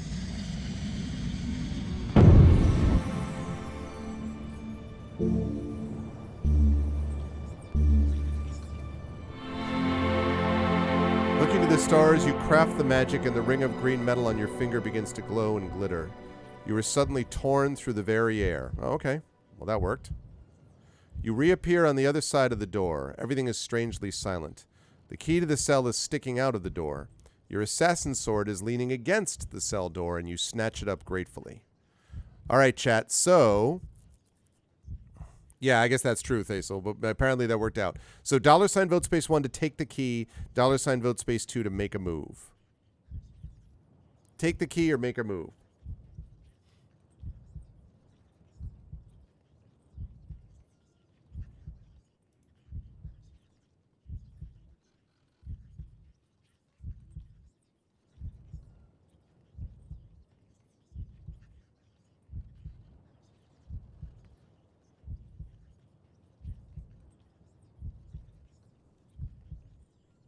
Okay, everyone is sort of in agreement about, I'm not even going to last call this. Everyone wants to take the key. You grab the key. It will be very useful should be unfortunate enough to be locked up again. There's only one way to go again, upwards. Okay. You hurry up the winding stairs. You approach the door to the library. You look out of the window upon a horrifying sight. The courtyard below is filled with soldiers readying for war, and more are already spilling down the road into the lower city. Amongst their number you see mutants, giants, and other foul creatures. They are slaughtering everything in their path without pausing. Flames are climbing from the buildings of the city. The wall to the outer yards is being dismantled. The stairs end abruptly in a stone archway set with a heavy wooden door. It's the doorway to the library, but the illusory stone wall that was here earlier has now gone. Okay. The library is a mess. The books have fallen from the shelves as though torn down. Several pages lie scattered across the floor. Moreover, a large hole has appeared in the tower wall with chunks of stone torn from the fabric of the building. What happened here? I don't know yet, Prince Justin. I don't know. Okay, so do we look at the books or do we look at the whole, chat? $ vote space 1 is look at the books. $ vote space 2 is look at the whole.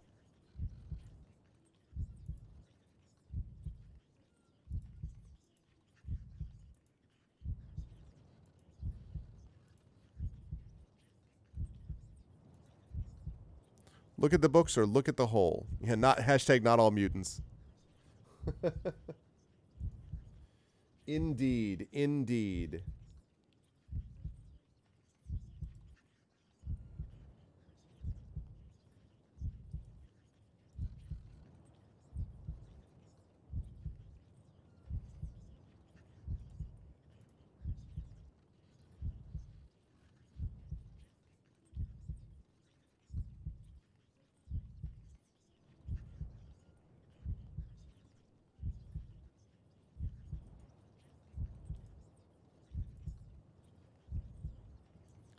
Yes, agreed. Okay, last call, last call. Not the books. Yeah, that's the real tragedy here.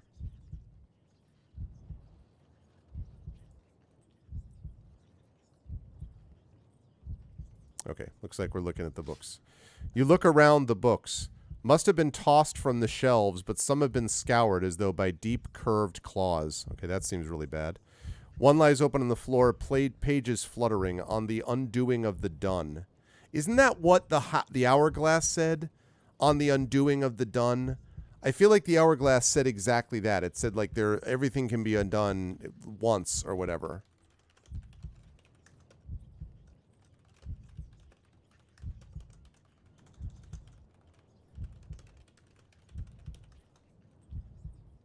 Okay. So, do we look at the Book of Undoing? Do we look at the whole, or do we look for a way onwards, chat? I don't know what it's going to tell us when it finds that, but...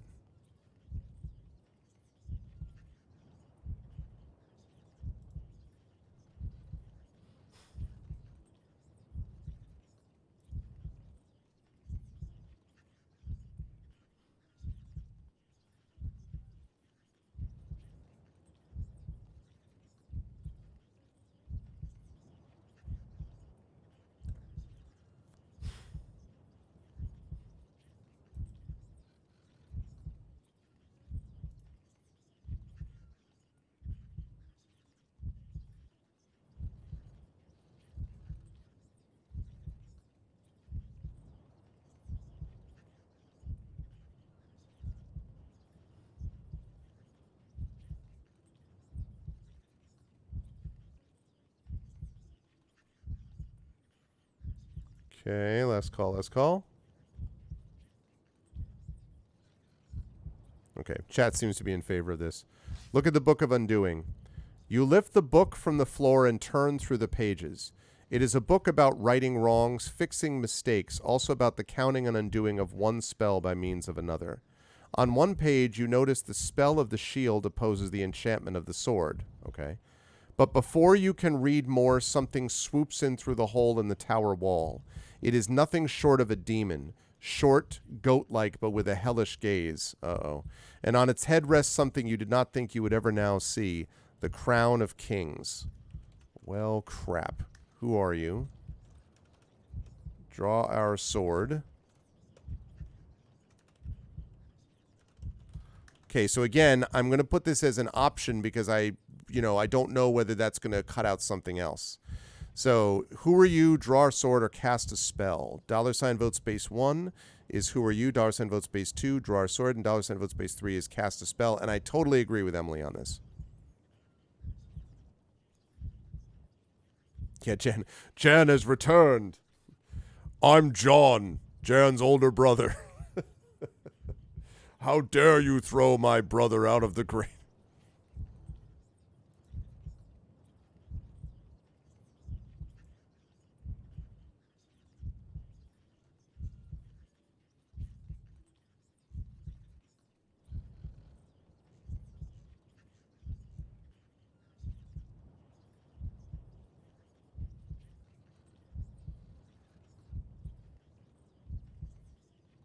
Who are you? Who? Cast a spell. Okay, last call. I put a spell on you because you're mine.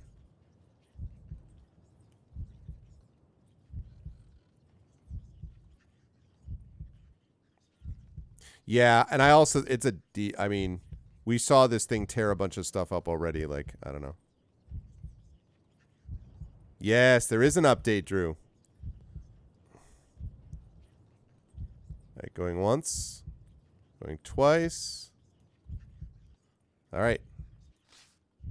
You open your arms to cast a spell, but the demon shakes its head. You have no magical ability. The power of starlight disappears from you in an instant. A pair of wings grace its back for a moment, then disappear. I see you have escaped, the demon remarks. Unfortunately, it is too late. My transformation is complete. The entire old world will feed my hunger.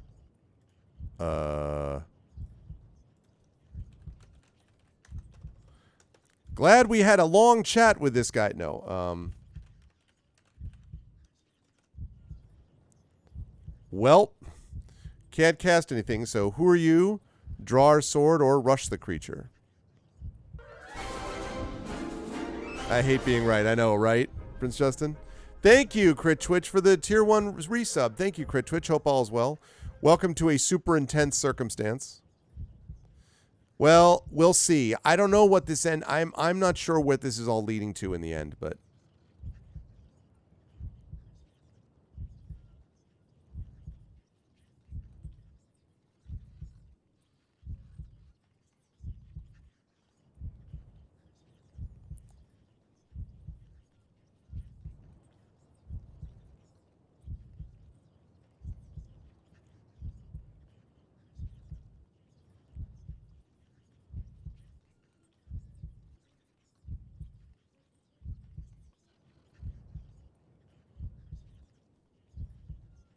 full super aggro time.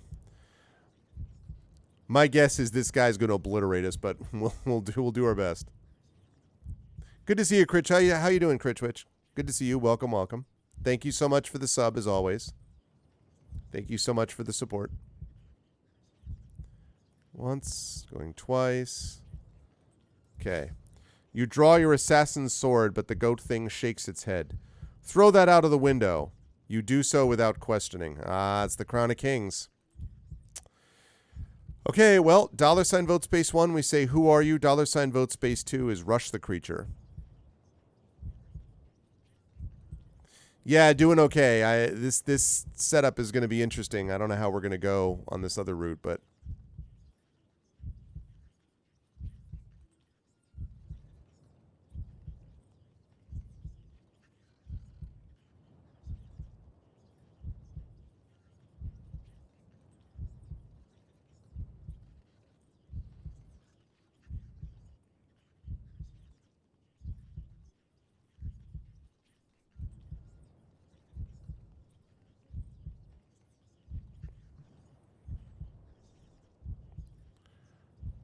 Goat magic. Yep. Yep. Can't use magic, can't draw a sword. Why rush it? Yeah. Yeah.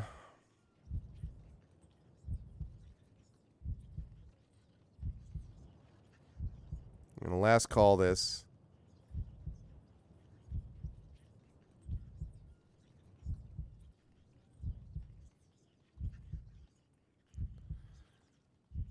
Okay. I'm going to rush the creature. You rush at the creature, and it opens at Hooves Wive to accept you into an embrace of fire and molten ash and sharp, stubby little goat teeth. Eaten by the Archmage Goat. You attempted to retrieve the crown without the curse of Throbin. You failed. You may rewind using the timeline to the Hourglass Tower, but you will not be able to destroy the Hourglass again. Your adventure is at an end. So...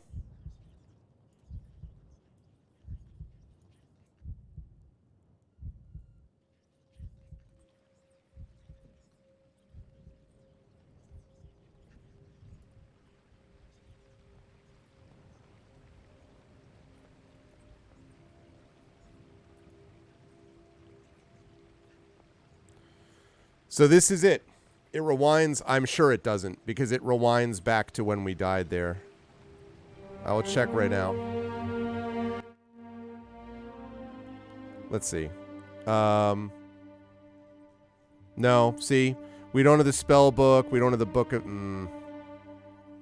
We don't have the key. Yeah, because it rewound, right? So it's like... Oh, man. And also means we're going to keep the curse. I mean... The good news is we could... I mean, we could rush... Well, we could rush north. Like, rush north. We could... So here's what we could do.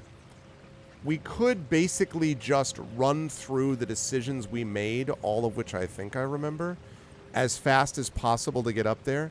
But see, it is permadeath because we can't fix the Hourglass again. So the curse that the Throbin Necromancer put on us is now permanent. So whatever that curse will just remain forever. Whatever that curse is, which we don't fully know yet.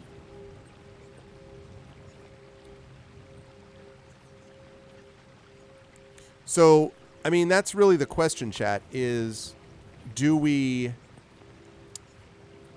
And I think, you know, and we're at a spot where I think it's a good spot to you know, break for the evening. But the question is, are we going to want to, like, zip back to where we were? Because we can probably get there pretty quickly, I think. So let me ask that, actually. It might not. It might not. It's just odd that he worked us through all of those other things first. You know, all those other ideas first. We clearly need something to protect us from the Archmage. Okay, so we know that Jan is likely to work because it'll counter the effects of the crown, right? And then we know that the book, that the Archmage could get trapped in the book, but we would still need, though, to trap him in the book, we still need to convince him to read it. And we probably can't do that unless we have the crown. Or we could try to release, this is another thing, we could release the Archmage from the book. Right? Like we could, like what we did was we did not read the rhyme. We could do that, though, theoretically, and see what happens. We could do that too.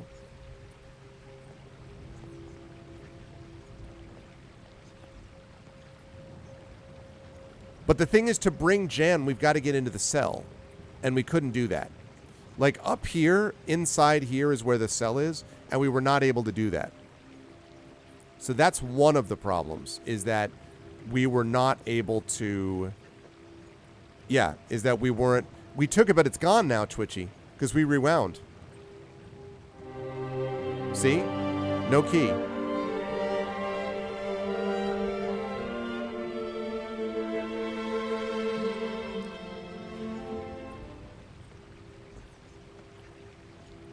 Now we know Jan is following us. It's different. No, but Jan is already in the cell, right? I mean, by the time we get there. So, well, okay. So I'm gonna open this vote up, chat, and this will be our last vote of the night. And the vote basically is: do we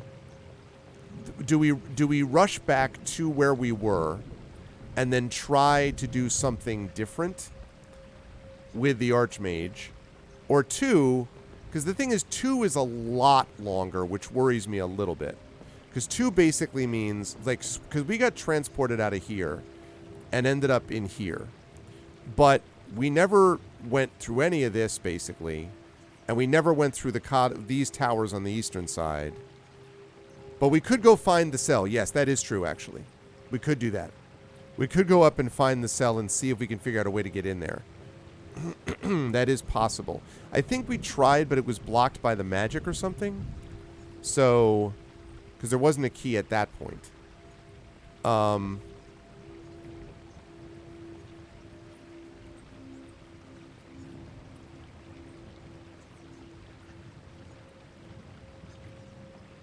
But yeah, we could do that. Free the old Archmage. I mean, we could definitely do that. So, $ vote space 1 means we zip back to where we were. That just means we go back up to the library, basically. And we get the book, and this time we actually free the old Archmage instead of avoiding that reaction.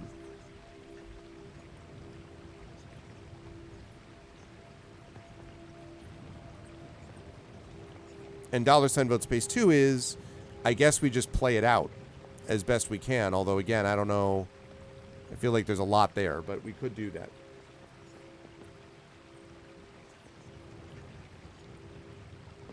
And we're not doing any of this tonight, by the way. I'm just voting for future.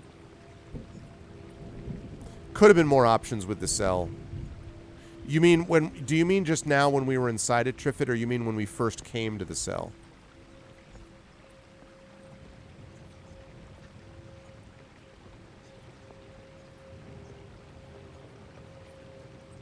Earlier, yeah.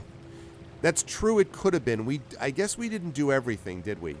We sort of looked into it, there was something moving, but then we stopped looking at it or whatever. Yeah, I guess that's true. I guess that's true. So yeah, $ vote space 1 is that we zip back up the tower. And $ vote space 2 means that we need to find something else to protect us from the Crown of Kings long enough for us to then kill the Archmage, basically.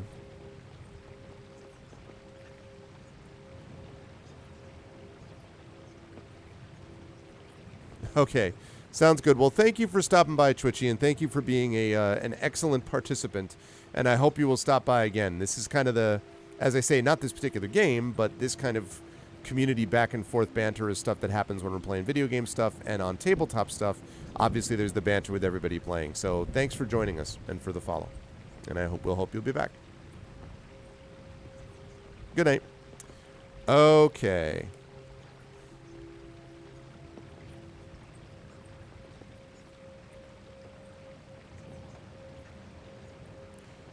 All right, going once. Going twice. Okay. All right, well, then we're going to play it out. I think, though, going to at least get out of the tower. Because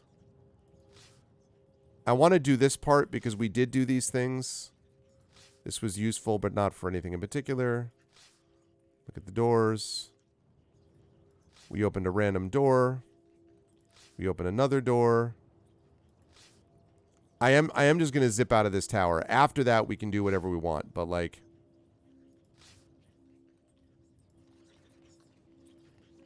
Okay, so this did bring us here. So this way, at least now we can decide where we want to go. Because the thing that we did not do last time is we did not go out this way. We didn't go through the iron door this way. One thing to remember is there is a skull cap here, and we will want to pick that up because that's good for spells. But otherwise, We didn't, there was a commander's door here. We didn't do that. The mess hall here was filled with people. We didn't do that. This is the Throbin doors, so we can go back up there and deal with the cell. Or we can try to go back out here, and I guess we could go east to these other towers. So we have a whole other, like, array of things that could be done. Nice. Oh, that's awesome, Emily. Thank you for doing that. That's cool. So, yes. So when we play next time, which may be tomorrow, or may not be, let's try to remember, chat. Sorry that I did that. That for sure, this over here has a skull cap that we need to get. And then we know, everything else we know how to get through. Like, we know how to get through this door. We know the Throbin doors. So we know how to do that. We just have to figure out how to, A, get Jan out of that cell. Or B, we have to figure out how to counteract the Archmage's spell. The Crown of Kings, I should say. And we know that Jan can do that because of the anti-magic, but we don't know what else can do it. But there has to be something. So presumably there's something that we can find around here to counteract that spell. So the next time will be, do we want to go in here? Or do we want to go out this iron door and go down here? And like, we never looked. We went all this way to the left. We never went through here. We never went over here. And we certainly never went through the towers over here. So there's all that. Right, it depends. I'm dropping off my wife at the airport. She's going to be away for a few days, Drew. So I'm going to be down there and then coming back up. And depending, it's just going to be me and the kids. So depending on like how long it takes to get the kids to bed, especially the 6-year-old and all that, that may mean. So tomorrow is very tentative. It's possible, but I'm not going to guarantee tomorrow. But we will have a number of things. There's definitely a lot to explore, and my only worry about that is that I was kind of hoping that we could wrap this game in the next 4 sessions or so, maybe 5, so that I can play Jedi Survivor, which I'm really excited for. And yes, I know you could always put Jedi Survivor, you could always put this on pause and go to...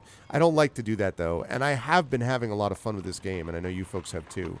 But it's just something I'm thinking about, so that's the only issue. I don't want to rush, but I'm also kind of like, do I want another 40 hours of trying to explore absolutely everything in the game? Because we've already played like 27 hours already. I don't know. But in any case, it was a very cool conversation. And it's possible, the more I think of it, that no matter what we did, it might not have mattered. Because it might not have mattered anyway, no matter what we did. Maybe we could have tried to kill him immediately and it wouldn't have mattered because he was never going to allow it because of the Crown of Kings. And we didn't have what we needed. Like, the book was important, but the book didn't give us a way to resist the Crown of Kings unless we released Valakesh or whatever out of the book. Maybe. But I don't know. But it was I still found it fascinating and the conversation was great. So that was pretty cool. Yeah, 26 and a half hours. Very, very interesting. But we shall return to this game at another point that is not now. Hold on a second while I pull up. Close. Yes. Okay, good.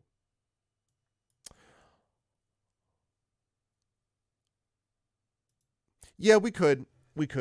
I don't want to do that yet, Emily, but what I might do is I might see how we go. If we play the next couple of sessions and we think we're making good progress, then I might just be like, okay. If not, thank you, Chris. Yeah, we'll definitely be back very soon. If not tomorrow, then next week. So I might do that. If not, because Jedi Survivor's not out yet. So it's not out till the 23rd. So if we play over the next few sessions and it feels like we're making great progress, then maybe we just continue to make great progress. If we don't do that, though, or if like it feels like we're just sort of like spinning our wheels and we don't really get anywhere, then I might just sort of even look up a walkthrough, and just kind of zip us back to that spot and do what we need to. Because I feel like we played a lot together of the different options that were available. But the game is enormous. And this is one of the things that when I read about the fact that it sounded like there was a lot that we didn't do to get to a certain point. And I think that a lot of that was, some of it was good luck and some of it was like good choices. But then at the end, it may be that we just didn't have what we needed to be able to make the final sort of decision that we had. And so, yeah, I'm going to be curious to see in the end, like what other options we could have had theoretically. But regardless of that, this was a good time. I had a lot of fun. I hope you folks did as well. If you did, I hope you'll follow the channel. Check out our YouTube at !ArvTube, Discord at !ArvCord, Twitter !ArvTweets, website arvaneleron.com, financially !ArvShop for the merchandise area, !ArvTreon for the Patreon. Of course, on the publishing side, !BLM, Black Lives Matter. No. That's not at all what it is. I just jumped the gun. Icarus for my graphic novel for Mathis Arts. Library for my Tales and Tomes, The Forbidden Library. My 5e adventure and sourcebook from Alligator Alley Entertainment. And Grayshade for my award-winning, whether it's a silver medal or a gold medal, a silver medalist or a gold medalist, we will find out next month, from IBPA. And that is IBPA Benjamin Franklin Awards. You can get that copy, pre-order it. You can order that copy of Grayshade right now. You can pre-order Renegade, which is the sequel to that coming out later this year, and Heretic next year. Award-winning novelist. Yes. Thank you, Emily. Thank you. Yes, so those things plus the tabletop role-playing game. And again, you should go check out, if you supported the Kickstarter, the update on the tabletop role-playing game from Brandon O'Brien, who did a lot of amazing stuff with that, and I'm very excited for that, as I've mentioned before. And then Grayshade will also let you pre-order the audiobook of Grayshade, which is coming from Trent Sparks. That's going to be great as well. Then, as I said, BLM, Black Lives Matter, important to affirm and assert the significance and importance of Black lives. Help Now, the World Health Organization page on suicide prevention. Important to reach out to others when you need help, and reach out to others when they need help as well. And Ukraine, UKRAINE, to help the people of Ukraine as they fight back against an illegal and illegitimate war with bravery and courage, and that requires our bravery and courage and support for them and for others who may face that situation in future. Last but certainly not least, Klein. Again, please spread the word about this D&D event. If you like this and you're like, wow, this is awesome, I want to do more of this stuff, may I recommend you come see a live Dungeons & Dragons event that is happening in Southern Connecticut at the Klein Memorial Auditorium in Bridgeport, Connecticut, featuring C.S.E. Cooney, Carlos Hernandez, Zach Clay, and Robert Austin James, otherwise known as Darkside Rob, and a high school student. Those 5 players are going to go through my Night at the Forbidden Library, all as a kickoff event for ArvCon 2023 to benefit the Damon Runyon Cancer Research Foundation. Tickets for this, happening Thursday, May 25th at 6 p.m. Eastern, are $5 to see it in person, and virtual tickets, because it's going to be live streamed, are also $5. So please consider doing that. That money will support the Klein Memorial Auditorium, which is a nonprofit, but it will also, of course, support the Damon Runyon Cancer Research Foundation, which, of course, has been doing great work for cancer research. We have raised almost $30,000 for that, and it's going to be going over $30,000 next year. You're going to meet several different streamers and at least one mod. 100% true. I know that for a fact. There's a certain person I know that may or may not be in attendance at this event who will be associated with that 100 clearly. So yes, I am most excited for this person to actually be in attendance here. So, but thanks everybody. Ticket sales, by the way, for that have gone up. We've had more ticket sales over the last week or so, and we've got newspaper ads coming. They've had a bunch of Facebook and Instagram ads and eBlast, but we also have newspaper ads coming up. I have a radio appearance coming up they want me to do, and maybe something else that I can't talk about yet, but maybe another form of medium thing. So all of that is going to happen, but please spread the word about it. And if you wish to get a copy of one of these flyers, either this one or potentially this one, please let me know. I can send them to you digitally, or I can even mail them to you physically, which is what I did for Lotwook, who was kind enough to post them in some places around. So please know about that, because that would be great. Back 2 days each for fewer than viewers. Yeah, I think that might be a little much, Emily. I would agree. That might be a little much. But the digital thing, though, the virtual thing, is definitely a possibility. So definitely you should keep that in mind, that that might be a possibility. But yes, I'm not expecting people from the Midwest and on to be able to heading out there. But if you're in the tri-state area, that is a whole different matter. So if you like what you saw and heard, please do all those things and follow and be all that awesome stuff that you folks are. And I will be back, as I say, schedule-wise, Saturday night, 7 p.m. Eastern. If I can't, well, yeah, 7 p.m. sometime on Saturday if I can. But again, that's very tentative and depends on when I get back from the airport and also how the kids are doing. So I may or may not be on tomorrow. Otherwise, oh, thank you, Emily. That's right. You did do that. That's right. And I appreciate that. Thank you. But so it would be lovely if I'm able to do it. And if so, I will. Otherwise, I will be back on Tuesday with more of this game with sorcery. Oh, and while I'm on this subject, by the way, just a quick note to go check this out as well. We will have final votes for this coming up on Tuesday. So now is the time to check this out. Right now, The Murder of Sonic the Hedgehog is beating out Songs of Conquest by 1 vote and Star Control 2 by 2 votes. So please get your vote in, and we will see what the final vote on that is as of the end of the session Tuesday.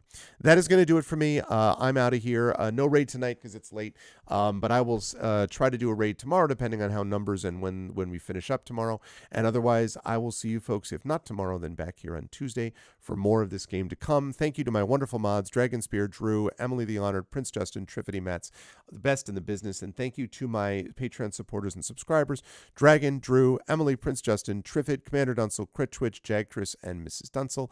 Thank you so much. And thank you to my wonderful viewers. Thank you to Chat. Thank you to Elizabeth, to Mireille Chameleon, Nonstop. Thank you to Follow Me, Paradise for Streamers. Actually, I think that's a bot. Thank you to Video Game Talk, World of Chatters. And special thanks tonight to, of course, Skiffy and Fanty for raiding at the beginning of the stream and getting things off right. Good session today, folks. This was a good time. And I am looking forward to seeing you folks soon. So until then, everyone, as I always say, please be good to each other. And bye for now. Be good to each other. Bye.